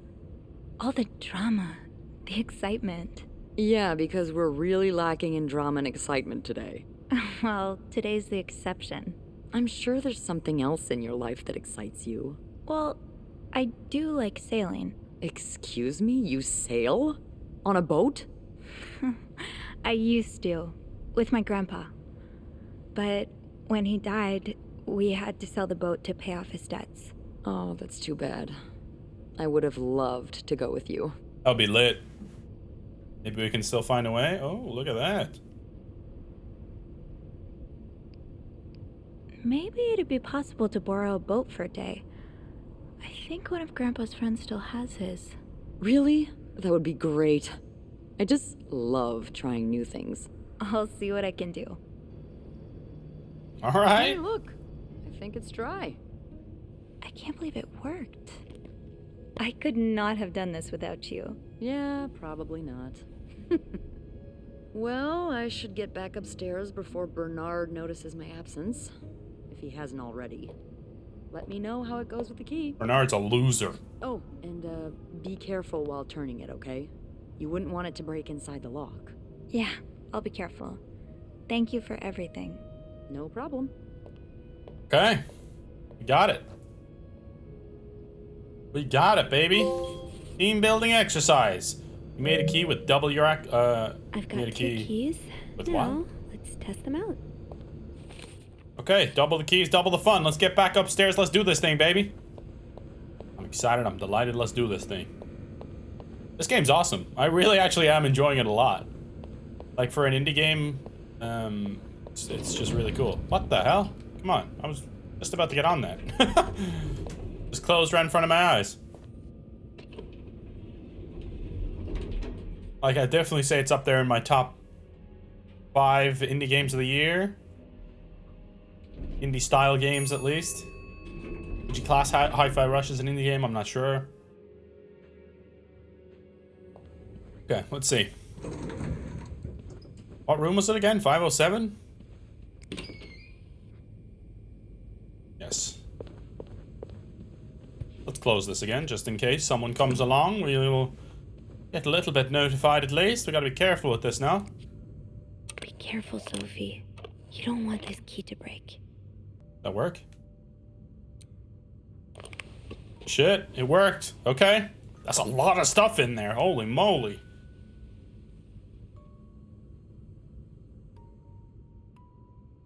Okay, interact. Unlike my favorite bar, this one was black. Her alliterative name will surely take you back. These two sure love their riddles. They do, don't they? In Atlanta, I noticed yours was pretty worn down, so I decided to buy you a new one. I hope you like it, and since you enjoy them so much, here's a little puzzle to figure out the combination. 2 5-letter words are the key, both related to our history. Okay. Unlike my favorite bar, this one was black. Oh. Okay. Her alliterative name will surely take you back. So not the white rabbit. The black rabbit? I don't know. Interesting. Okay. I hope you get better. Try to rest today. I will bring you hot soup after class. M. Huh. Marcella invited you to the movies. Let me guess. You said yes. The Postman Always Rings Twice is playing at Lowe's Theater tonight. It's based on a novel I read a while back. I'm sure you would love it. Seeing as you like crime stories and murders so much. Nothing creepy about that. That is creepy. Have we even, like, has there actually been any indication that there's, like, been a murder yet or anything like that? I can't even remember now at this point. I can barely listen to Sister Miller's lecture today in secret language. All I do is look at your lips and imagine kissing you. I can't wait for tonight. Oh my god. All right, August 11th, 1946. Dear Anne, I have just heard Doris Day on the radio, and it made me think of you. Doris Day. I know how much you love Sentimental Journey, counting every mile of railroad track. That takes me back. Last time I was in Texas, it felt like coming home. Now, strangely, I feel away from home. I wished you were here with me. I always feel at home in your arms. I can hardly believe it's been 5 weeks since we last saw each other. Sometimes I wonder if I might be going crazy. You are always in my head. Everything reminds me of you. Not only songs on the radio, but silly things like the flowers in our garden that smell of your shampoo. Or when people say the word darling and I can hear you say it with your lovely French accent. Darling. My family seems to have noticed my odd behavior, but of course I cannot tell them about you. Even though Doris what? Is there Day. something more on the back? That's an alliteration. Oh, Doris Day. It? Doris. I-S. Doris, yes, okay. That makes sense. Even though I wish I could, I feel like climbing on the roof of the tallest building in Austin, shouting my feelings for you at the top of my lungs. I sound like a goody teenager in love for the very first time. Maybe I am. Sometimes I'm scared that all this time with you was nothing but a dream too good to be true. I am afraid that when I return to Montreal, I will realize you never existed, or if you do exist, you don't remember me. I wish I had a picture of the two of us, so I would know for sure it was real. I long for your embrace and the taste of your sweet lips. Good Lord. She's down bad. There's the picture of them. Dude. Dear Anne, I'm sorry it took me so long to answer your last letter. Has it been 6 months already since I left Montreal? As you always say, let them I don't know what that means. My parents are glad I'm done with my studies. They always thought it was a strange idea for me to go to university. Now they want me to find a husband and have children like any other woman. I think I will. These past few months, I had a lot of time to reflect on our relationship. You know my feelings for you, and I hope you never forget how much I love you. But we cannot hide our heads in the sand any longer. We were lucky our story lasted as long as it did, and foolish to think it would last forever. Our love is forbidden, and hiding it from my family is proving more and more difficult every day. You will always have a place in my heart, but I believe it's time for us to go our separate ways. Damn. You made me feel like a teenager. You made everything but the present disappear. Now I need to be an adult and think about the future. Sincerely, M. Damn, bro. That's crazy. That riddle's a toughie. Maybe I need a fresh pair of eyes on it. Could call Beth about it? We know the first one's Doris, right? Should I call Beth, maybe? Because I can't do anything with the riddle, even though I know about Doris. I think I need to know about the bar as well, potentially. Anne's correspondence, yada yada yada. All right, let's give a call to Beth. Is there a phone around here? Right here. Beth, let me know what's up, baby.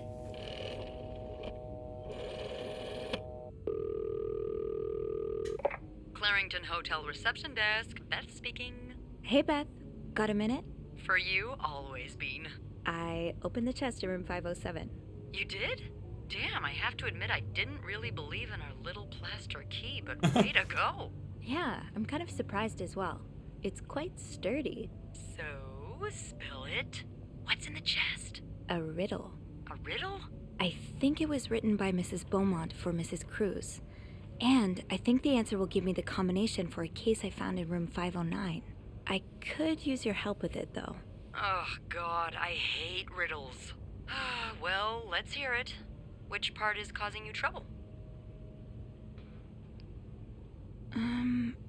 Unlike my favorite bar, this one was black. Do you know what this could mean? You said Mrs. Beaumont wrote the riddle, right? Yeah, but I have no idea what her favorite bar is. I think I do. The white rabbit. How? That's a story for another time. But if I had to bet, I'd put my money on the white cat. The white cat. I'm not sure I get it. Well, if I'm right about the white cat, then we're looking for... A black cat. Yep. Why don't you look around to see if there's any mention of a black cat in Mrs. Beaumont's stuff? Remember, Okay, what was the name? Shit. You're not too bad at riddles. It was a collar. What was the name of I the... was bad at them, just that I hate them. Is there anything else? Here's another one. I think I know this one is Her Doris, right? alliterative name will surely take you back. Alliterative what now? Andrew, you're a nerd. What's alliterative? Hey, just because I read books doesn't mean I know everything. Okay. Doris Day. It's a series of words that... Everyone knows what alliteration is. Come on. Well, I guess they didn't back then. Thank you, darling. Did you get that, Bean? Yeah, I did. I think I know what to do. You do? Great. Anything else I can help you with? No. No, that's all. Thank you. All right, what was the cat's name? Maybe I can check the evidence. I'm just glad I could be of some help. Or we can go back there, Call I guess. me after you've opened that case. You know I will. All right. Unlike my favorite bar, this one was black. Her alliterative name will surely take you back. Greta. These two surely. Greta, there we go. So, unlike my favorite bar, this one was black. Black cat. Greta. And then her alliterative name will surely take you back, Doris. So, Greta and Doris.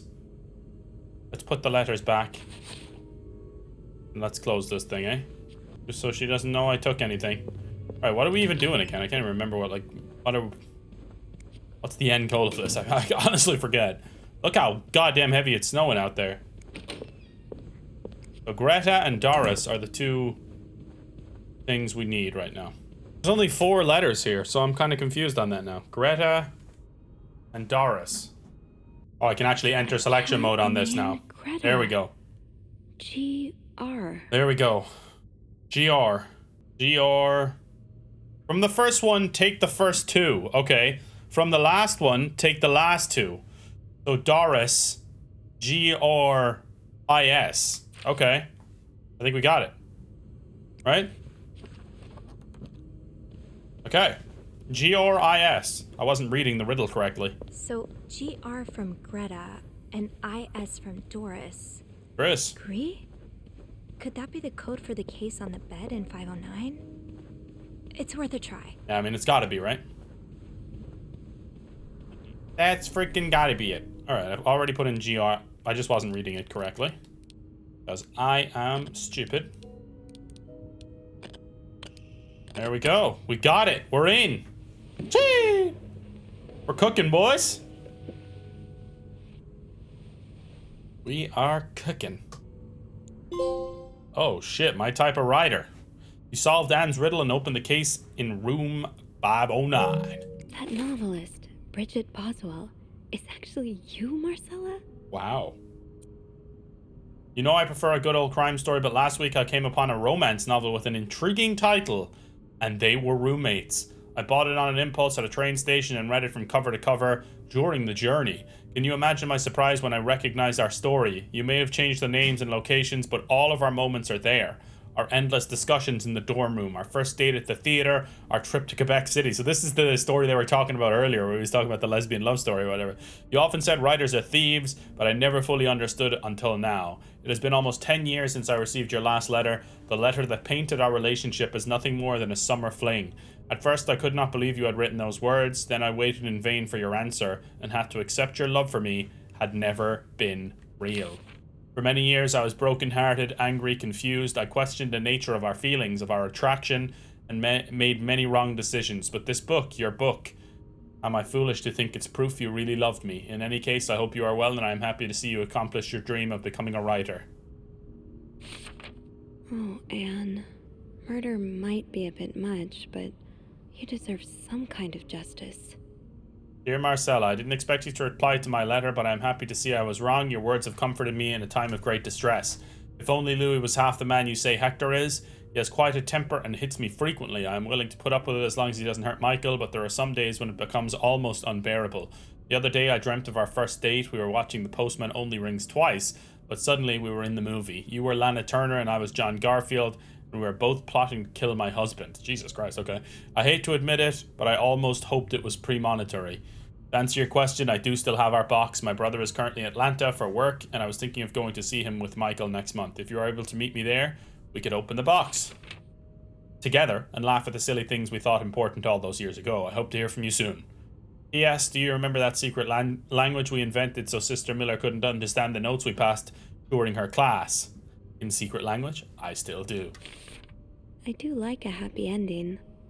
I just hope that's where your story is headed.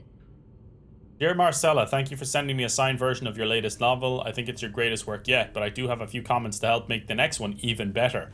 First, I believe Rose should be more concerned with what she deserves than what her husband deserves. He may not deserve the pain she will cause by leaving him, but they both deserve to be happy, and they won't be as long as they remain together. As long as she doesn't listen to her own needs. Also, I think it would be great if your next novel ended on a more positive note. Imagine if Rose left her husband and rode into the sunset with Eve. Imagine if they went to New York or Los Angeles, someplace where people like us are tolerated. Imagine if they got to have their happy ending. It would be the best story ever. I hope you will consider it. Okay. I know you say invisibility protects us, but don't you just wish to be seen sometimes? Wouldn't you like people to know you are Bridget Boswell? Recognize you on the street, to recognize you for your work? Why not publish your next novel under your own name? Oh, so you came to Montreal under the pretense of celebrating your wedding anniversary. But all along, you meant to reunite with Anne. I left the house, I left Louis, I can't take it anymore, I couldn't lie anymore. How do you do it? How do you manage to live a double life? To hide your work and your novels from your husband? I had so much less to hide, and yet Michael and I are staying at the Clarendon Hotel until we find a place to stay and the divorce is done. I don't know how long it will take. Could you come and see me in Montreal? I really need you by my side right now. I wouldn't put it past Louis to scour every hotel guest book in the region looking for me under his surname, so I've registered under the name Beaumont. There we go. Interesting stuff. So the symbols I've been deciphering, you invented them back in the day to keep your love secret. That feels really special. That's all of them. After all this, turns out you're a fan of Bridget? Of Marcella? That's a lot sweeter than I expected. Dear Marcella, although you don't know me, I think I can safely say I'm your biggest fan. Your novels have literally changed my life. After the war, I spent 10 years in a psychiatric hospital because of panic attacks. None of the treatments were working, I was about to say walking, and I wasn't getting any better. I became friends with one of the nurses who started lending me books so I could pass the time. I didn't really like the first ones, but then I picked up Bridget Boswell's first novel, Your Novel. I had never read such a beautiful love story, it almost brought tears to my eyes. I immediately urged the nurse to get me more of your books. Believe it or not, the more I read them, the less panic attacks I had. The doctors thought it was their new medication finally working, but I knew the truth. Your novels gave me the courage to get in contact with Lindsay, a friend from the war. I had always felt for him the same way your characters feel for each other, but I had never dared telling him. Now I have, thanks to you. The thought of seeing him again is what motivated me to get better and leave the hospital. I hope to hear back from him soon. Cute. After my discharge, I wanted to thank you for everything you've done for me. I've discovered Bridget was a pseudonym, so tracking you down took longer than I thought. Fortunately, I am a very patient and resourceful man, and I never give up. Do you think we could meet? I have so much more to tell you. Paul. Oh, that's from Paul. Shit.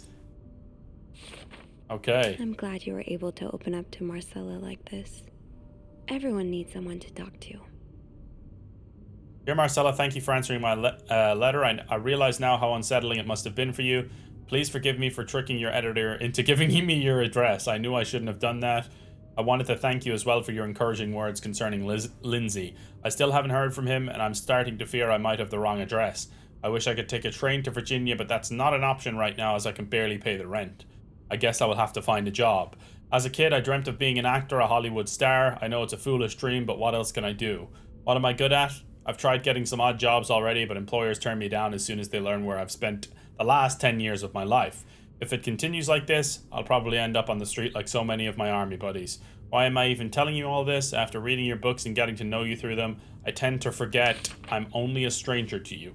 I hope you don't mind. You seem to be a good listener, and I've been feeling rather lonely ever since I left the hospital. Anyway, please tell me more about your life, and do not hesitate to write long letters. I must have read your previous one 1,000 times already. Paul. An advance on my salary. So Marcella hired you. But what for? I just received a letter from Lindsay's mother. She tells me he's dead. Words cannot even begin to describe how empty I feel. He died 2 years ago, before I even sent my first letter. He will never know my feelings for him, and I will never know if he could love me back. I guess I should have known this would end in pain, just like your novels. I wish I had Lindsay's ability to find beauty everywhere. Even during the war, amidst the death and chaos, he would marvel at the forests of Germany, at the sun, the birds. He loved birds so much. He could identify them just by listening to their song. I have to admit your proposition took me by surprise. I was hesitant to leave home at first. I was afraid to miss Lindsay's answer, but now there's nothing keeping me here. I'm desperate for anything that will help me forget the pain, but I don't have enough money to make it to Texas. Do you think you could give me an advance on my salary? In spite of everything, I'm really excited to know I'll finally meet you, Paul. Interesting. Oh, Lindsay's a man. Yeah. I guess it was presumptuous of me to think otherwise. All gay relationships in this game? Think so. So, let me get this straight. Mrs. Beaumont and Mrs. Cruz are some kind of star-crossed lovers? Seems like it, yeah. But I'm not sure whether they chose to meet here just to reconnect for a few days, or if there's something more to it. Well, I may be able to help with that. Really? How? Oh, some mail arrived earlier for Mrs. Beaumont. I wonder what's in it. We could open it. I mean, that's kinda illegal. Oh, is it? Yeah, I think it is. It's opening Well, it. too late. I've always known I would end up in prison one day. So? It's 3 train tickets. And, there's a tourism pamphlet for California. For her, Michael, California. Well, it makes and Marcella. sense. It's much more progressive there than it is here. So, Anna and Marcella want to go there to live their love freely. Anne and Marcella, huh? You 3 are best pals now? Well, after reading so much of their correspondence, I kind of feel like I know them, you know? No, I don't. But what about Mr. Morgan, though? I mean, Paul. How does he fit into all of this?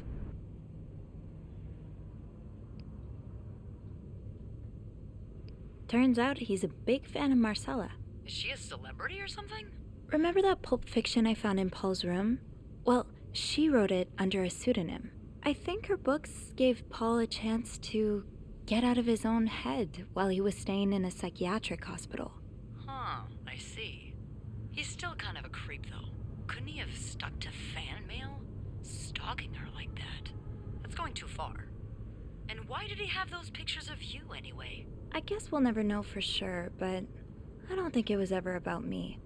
It's always been about Anne and Marcella. Exactly. Well, it feels a tad anticlimactic, but who needs drama, right? At least it made our day pretty interesting. It sure did. You know, after today, I think I get why you're so interested in the lives our guests lead. I try to forget they exist as soon as I'm done interacting with them. But once in a while, it's nice to remember that, well, even the most put-together person could be an absolute mess on the other side of the door. You're right. Everyone likes to put on a show, but none of us are actually perfect. Yeah, it's a comforting thought. I knew you'd get it, Bean. Come see me when your shift ends, all right? We could leave together if you want. Sure. If we're able to. With all that snow, I'm thinking maybe we'll have no choice but to spend the night here. Ooh, a sleepover. We could set up a pillow fort on the mezzanine. A pillow fort? We do work in a hotel, you know. There are actual beds here. I know, but isn't my way so much more fun? Well, we could take a page out of Michael's book and decorate it, and then spend the night throwing stuff at Bernard whenever he comes through the lobby. Oh, now you're talking.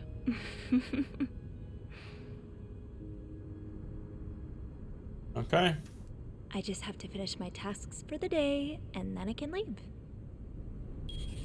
Will it be that simple? That's the question. Uh-oh, who's coming up? Oh my god, that's blood.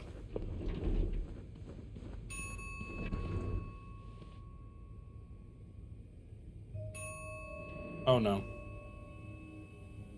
Who is it?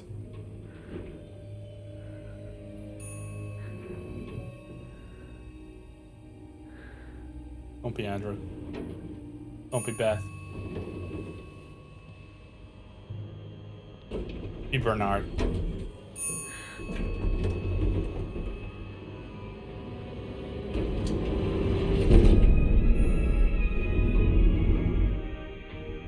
Mr. Cruz, is it?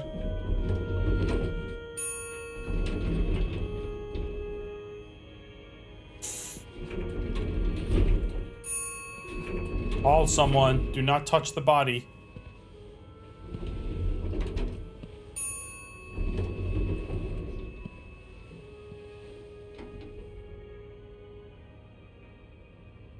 Mr. Cruz?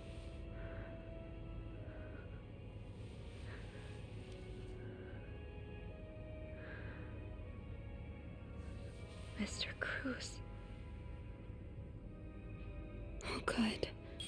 Oh God. What happened? I feel like we should be calling someone first. I really do. Cruz's life insurance policy. Why did he have this on him? Marcella? Okay, let's not jump to conclusions. Monthly premium, $11.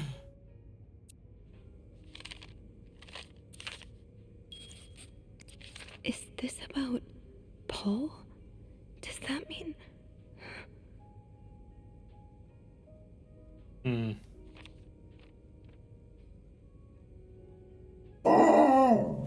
What up, you?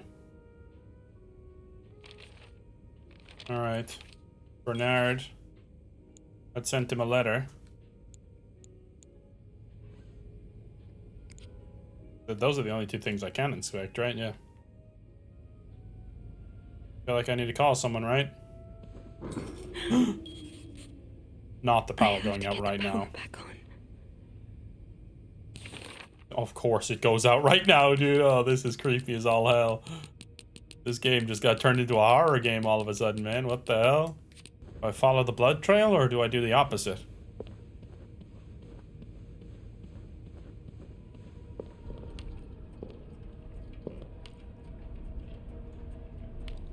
This is where he got killed. Wait, did they dump his body in the ice thing, but he was still alive? That's that pearl necklace. These look like... Yep. Marcella's pearls. What happened here? Oh, Jesus. Some cigarettes. A.B. And Beaumont? And Beaumont. Shit. Okay. Maybe he caught them in the act in here? Should I hold on to this, maybe? I don't think we should be doing anything right now. I think we should be calling someone. Poor Paul. Lindsay's death really hit him hard. He hasn't been in the best headspace. Okay, it wasn't until I saw Marcella enter the lobby with a flower bouquet that I realized today's Valentine's Day. Hector and her were gone in a flash, and I was left feeling more alone than ever. Wishing Lindsay was here with me, helping Marcella out these past weeks has been a great distraction, but it still hurts so much every time I think about him. I had hoped the pain would have gone by now. I probably need a double dose of Miltone to sleep tonight.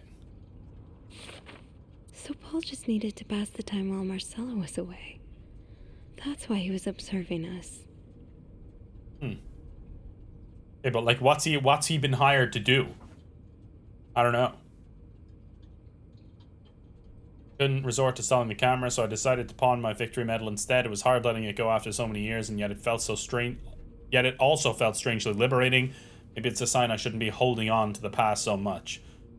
Despite boredom, I started looking at the hotel staff. I heard Andrew and Beth at the reception desk discussing books and movies. They both seemed like nice people. I wish I had found the courage to join their conversation. When you look at people all day and they never look back, you start feeling invisible. I noticed that Sophie, the maid in charge of cleaning the 5th floor, seems to share my interest for other people's lives. Maybe I should try talking to her. Paul was hiding out right here. Did he ever find the person who was sneaking out at night? Okay, so he's hiding right here. There's been no movement for at least 3 hours, and I'm fighting not to fall asleep. No need for Miltone tonight. I thought being a detective would be more exciting. Maybe Marcella's right. Maybe it's time I let go of Mr. Spade. 9:45? So Anne and Marcella met here this morning while I was busy cleaning room 504. Huh. Apparently she told Hector she didn't love him anymore, and he's now convinced she's been cheating on him. That explains why he assaulted me out of the blue yesterday evening and accused me of having an affair with his wife. The guest from 507, I've learned her name is Anne, has just said she might have an idea on how to solve their problem. I'm thinking of revealing myself, but I don't want to anger Marcella. The longer I wait, the more awkward it'll be when I do come out. Maybe I should.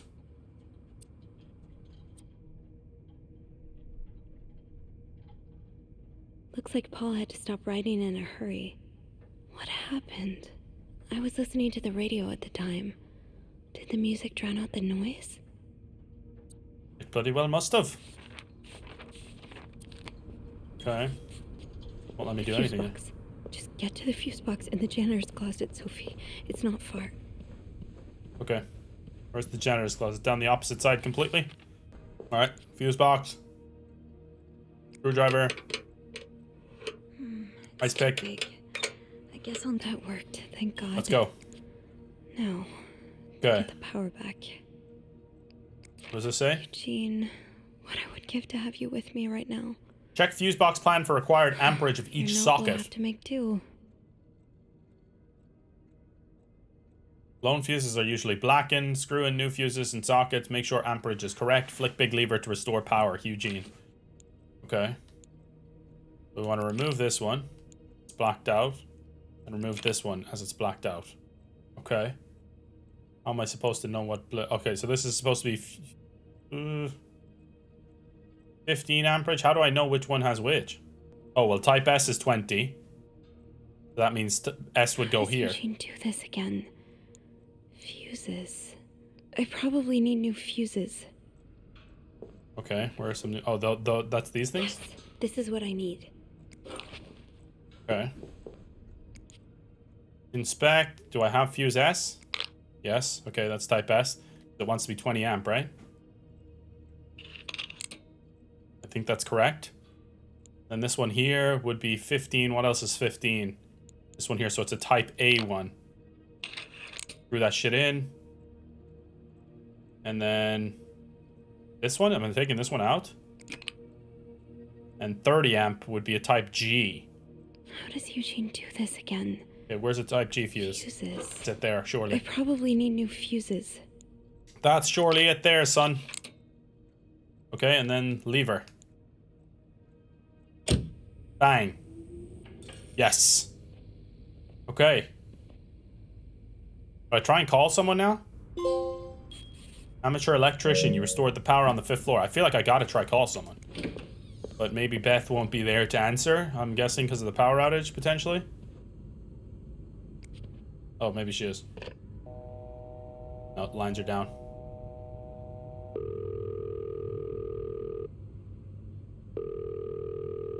Come on, somebody answer, man. Of course, it's when you found a dead body that nobody answers the phone. Everybody's been answering all game. All right. No answer. Beth must be busy trying to restore the power in the lobby. Power's back. Now I should go down to the lobby. Call the police. Okay, let's do that. Let's go get some more evidence first, though, just in case there is any. You know, it could end up coming in handy. So yeah, he must have been alive. And look, like, are those footprints covered in blood? Like he walked all the way down? Can't do nothing with that, pal. Nothing with the paint. Alright, let's get the hell out of here. Because this was always blocked off before. What about these rooms? Have we ever been in these rooms? Definitely been in this one. What about these ones here? Hello? Is anyone in?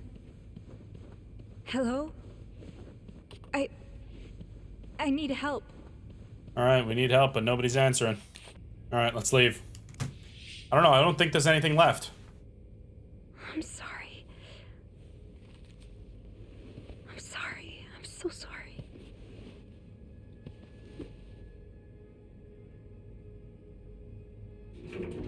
Alright, down, down, down we go.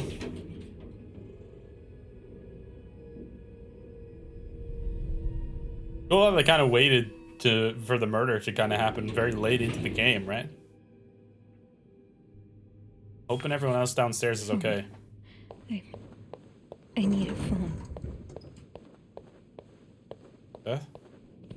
Beth's not here either. This is scary. No one's here.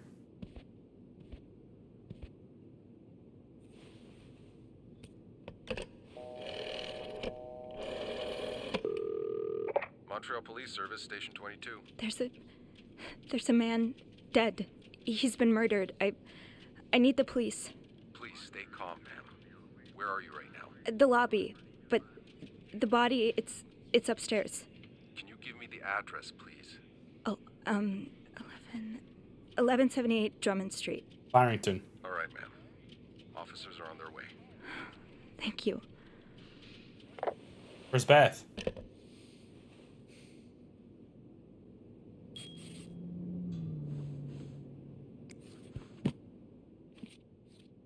Where's bloody Beth, son? Is there anybody around? Like, what the hell's going on here? Is this the brochure Beth was talking about? The one that came in the mail for Anne? The West Coast.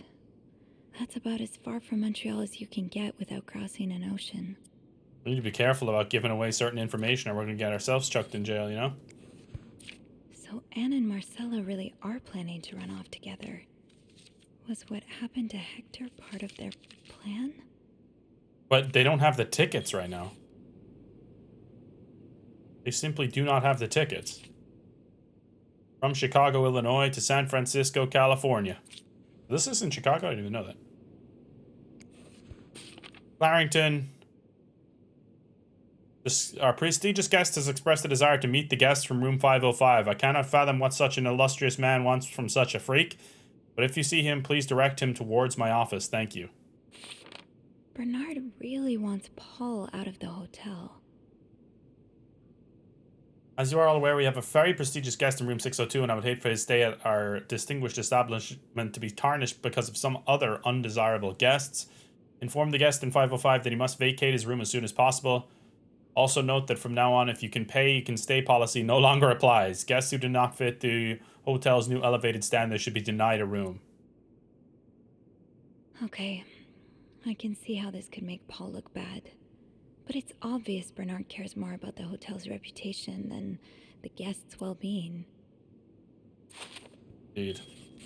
Okay. Drummond Street, Montreal. There's more matches. Where the hell is everyone, man? Why does it seem like nobody's in the building anymore? Beth? Oh, hey you. Great timing, right? I'm thinking if we're lucky, Bernard will let us go home. No point in working in the dark. Sophie? Bean, you're not scared of the dark, are you? Hey, is everything okay? I found Mr. Cruz. Hector. Oh, you did? What was the bloke up to? Not much. I don't understand. I found his body.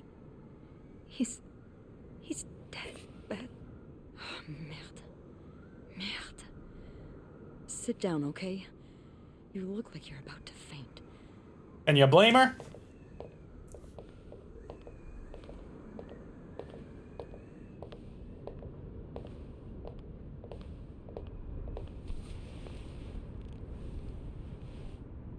Have you called the police?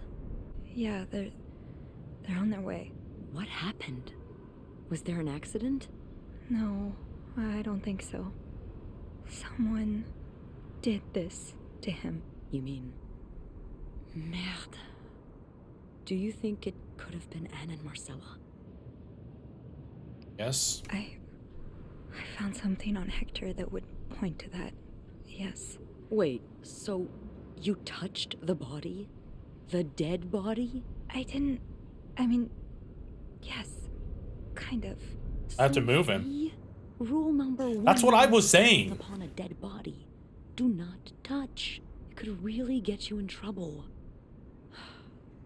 So, what did you find? There was this letter that made it sound like Marcella would get a lot of money from her husband's death. Ugh. Throw the affair into the mix and you get a pretty good motive. That's what I'm thinking. But then Paul as well. Could have been Paul. Saying this? Who am I kidding? I'm going to hell anyway. But I can't really blame her if she did it. I'm not sure I'm following. You can't blame her for murder. I'm not excusing it. I'm not. Just... women like Anne and Marcella have so few options. It's like the world is designed to keep them apart. Beth. Oh, you know. You know. I've been with a woman before. Ziva Rivers. She's a photographer in New York. We were together for a while, and I was so in love. It was like a fire rain couldn't put out. I guess like anything that intense, it wasn't meant to last, but while it lasted, I was the happiest I've ever been. And if something had come between us, kept us apart, I would have done just about anything to be with her. Maybe that's what happened here with Anne and Marcella. Thank you. Thank you for trusting me with this. Maybe now you can understand why I care so much about you. I don't know if I'm feeling inspired by Anne and Marcella, or if it's the shock of being so close to an actual murder, but, I'd really like for us to be more than just friends, Sophie.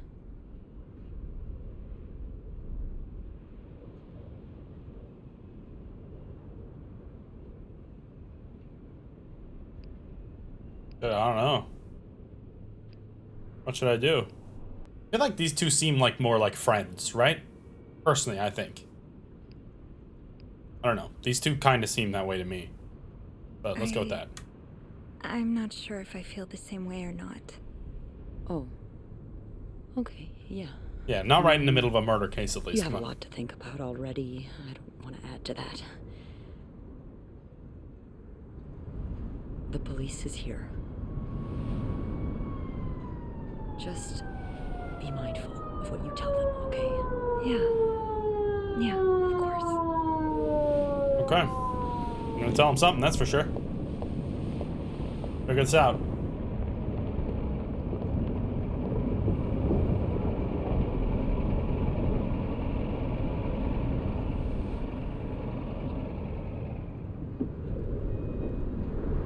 Popo are here.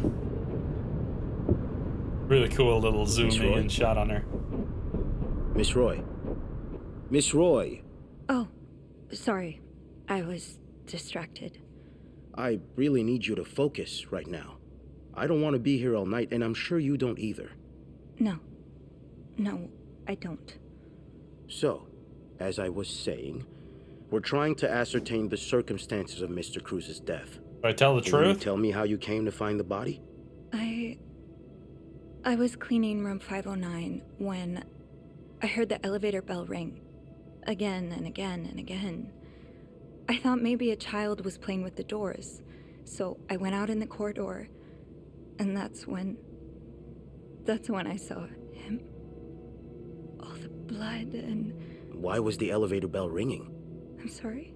You said you heard the elevator bell ring. Why was it ringing? I assume it wasn't a child after all. Well, Mr. Cruz's body was preventing the doors from closing. Really? When we found the body, it wasn't that close to the doors. Oh, the stairs are blocked because of the renovations, so the elevator's the only way out of the 5th floor.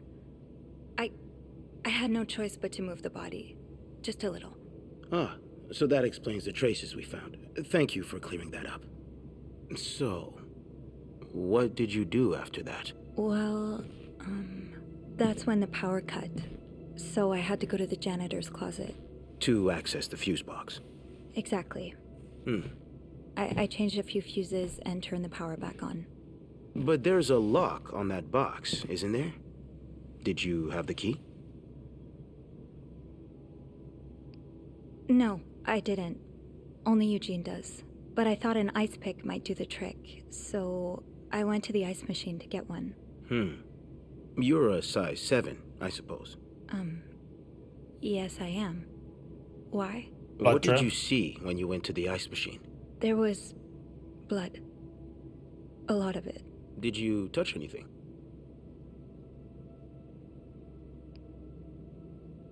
I might have touched a few things, just to figure out what had happened to Mr. Cruz. Of course you did. Why so many witnesses can't help but compromise the evidence is just beyond me. I'm gonna tell the truth. I try my best. Anyway. I think it's better than that to get caught in a lie. What did you do after restoring the power? Right?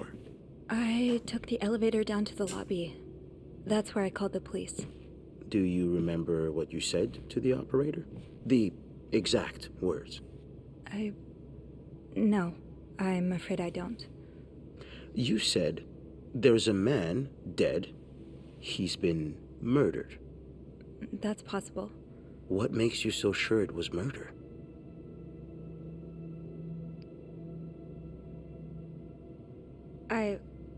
I just assumed. What with all the blood. I'm afraid I don't believe that, Miss Roy. It's more than an assumption, isn't it? I'm not sure I understand what you... I know you like going through your guests' personal belongings. Safes in suitcases left wide open. Makeshift keys left inside of locks. You haven't exactly been subtle about it. Okay, I did not clean up after myself. Now, unless you want me to arrest you for violating your guests' privacy, I suggest you tell me everything you know. I knew I was saying that through the game as well. Let's I need to start with the closing more victim's doors wife, and stuff. Marcella Cruz. Apparently she left in quite a hurry this morning. What can you tell me about her?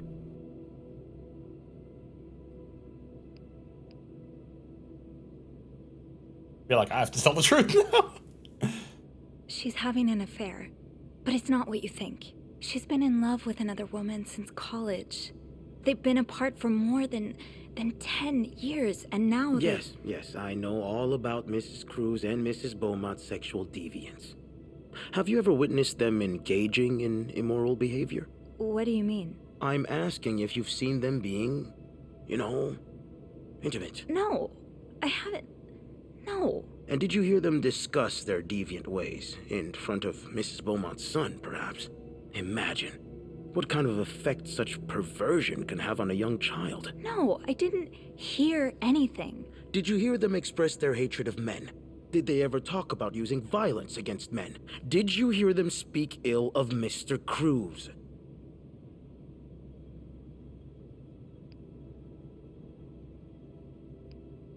What are you trying to imply?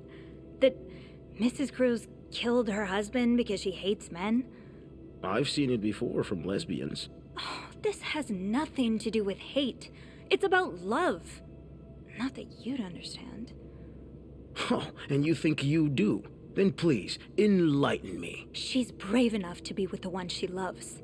That doesn't make her a criminal. That doesn't mean she killed her husband. I'm starting to worry you may be one of them, Miss Roy, since you're so eager to defend these And I worry about your This ability dialogue's to do your trash. job, detective, since you seem to be such a— Enough! One more word, just one more word, and you'll be spending the rest of your night in a cell. Now get the hell out of here. I've had enough of you.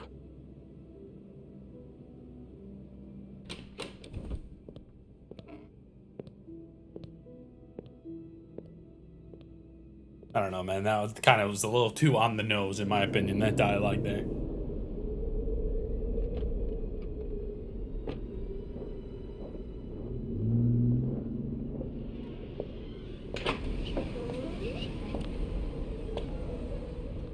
All right. Bernard was strangely chipper on the phone. That can't be a good sign. I guess I'll know soon enough. Let's go see what Bernard wants. The atmosphere is so different in here. It'll probably be a while before the hotel reopens. Clues, California flyer, train tickets, letters to reception, characters. Guessing it's that bloody Maurice Tremblay, yeah, and Roger. Good old Roger, man. The worst phone call to make. Ugh, go to hell. Beth, Hey, are you okay? I'm out of a job. But other than that, yeah, everything's just peachy. No, I hope you're luckier than I am. Come join me when he's done with you, all right? I'll be questioning my life choices on the mezzanine. Yeah, okay.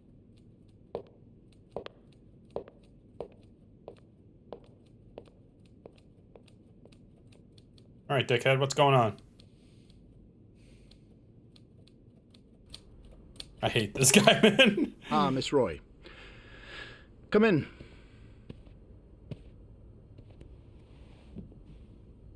I suppose you know why you're here? I would guess it has something to do with the murder. Well, you'd be right about that. Oh. We've been getting a lot of press lately, and not the good kind.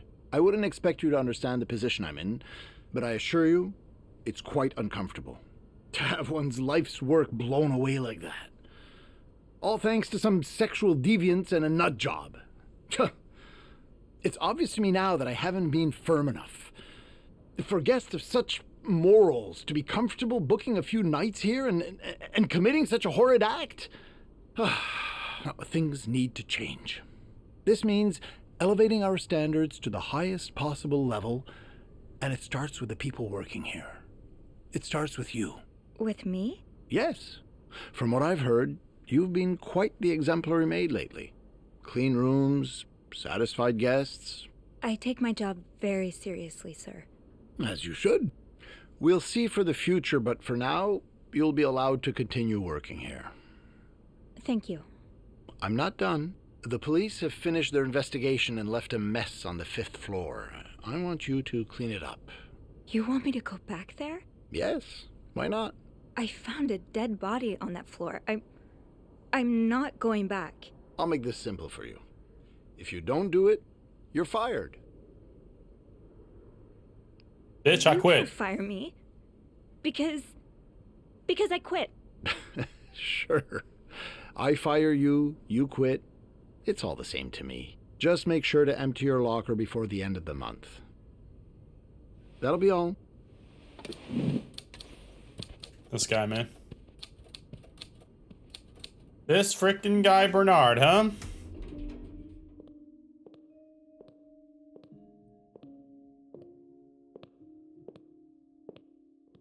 Hey.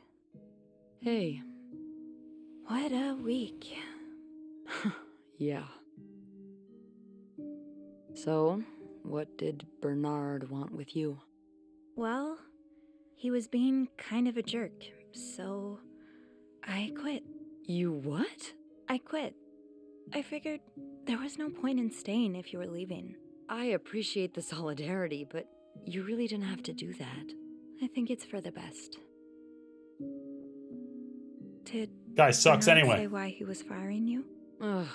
He was going on and on about keeping deviants out of the hotel, so I may have lost my cool a little. A little? I told him I was one of those deviants he was so afraid of. He froze for a moment, then showed me the door. Well, I'm not one bit worried about you. I know you'll be just fine. Yeah, I do have a cat-like ability to land on my feet. And think of all the good times you'll have away from Bernard. I'll miss annoying him. He turns into a particular shade of red that only I can get out of him. But no, you're right. It's time for new challenges.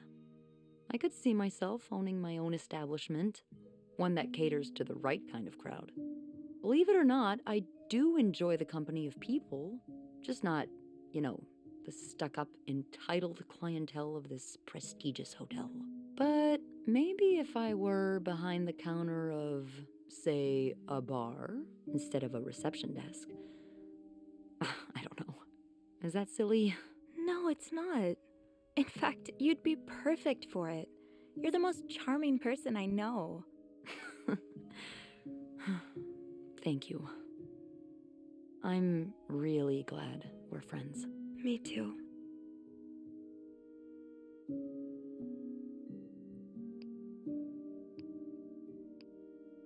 What do you think will happen to them? Who? Sorry, my mind wanders sometimes. I meant Paul, Anne, and Marcella.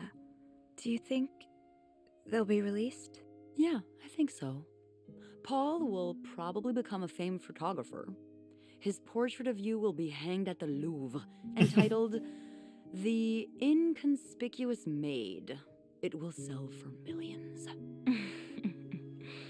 Is that so? Yeah, and Anne and Marcella will ride into the sunset on the back of 2 Appaloozas, watching over their newly acquired ranch. They'll be constantly followed by their only sheep. They'll call him Paul, for old time's sake. I like that. I just want them to be happy. Me too.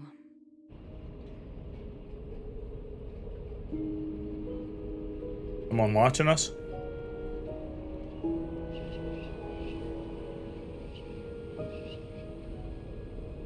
Is that the end of the game?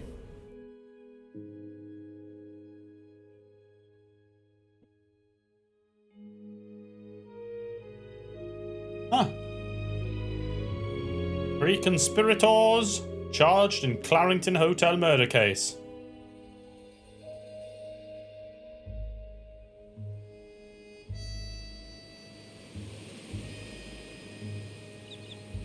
They all gone to jail?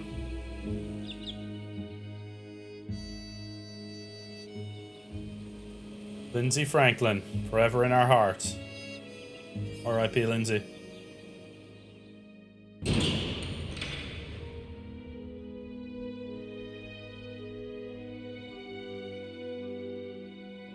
So who actually killed him? Do we not figure this out? Do we not know? Aw. Kid and his dog and his dad. What if he's the one who did it?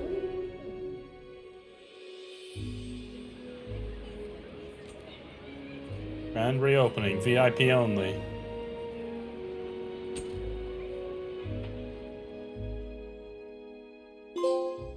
A Sophie's choice. You chose to stand up to Bernard and quit, but now you have no money and a lot of regrets. All's well that ends well. You completed the game. Hey, look, she's bartending. Sick. That's awesome. That's fun. I definitely want to see how it turns out in different ways and stuff like that, because it feels like there's quite a lot of different things that can actually happen here. Like, you can go with and have a relationship with Beth. You can kind of see what's going on maybe a little bit more with Andrew, because we didn't really see him at all the game. I'd like to see what would have happened if he would have been our acolyte for the entire game. That would have been interesting. Is there going to be a little after credit scene here, or is that it? No, that's it. Okay. Well, there you have it. Well, guys, thanks for watching. It was a really fun game, actually. I feel like the ending wasn't amazing. I feel like it ended a little bit kind of quickly. And overall, I just didn't think the ending was that impactful. But throughout the whole game, I thought it was great. Enjoyed it. Really cool little loop there. And I hope you guys enjoyed watching. If you did, make sure to drop a like. It's the best way to let me know you enjoy this content. And we'll be back for more full game videos like this in the future. Let me know what game you want to see me do a full game of next. Honestly, I'm completely open to whatever games you want to see. So see you next time. It's been my pleasure to serve you all. Peace out, boys.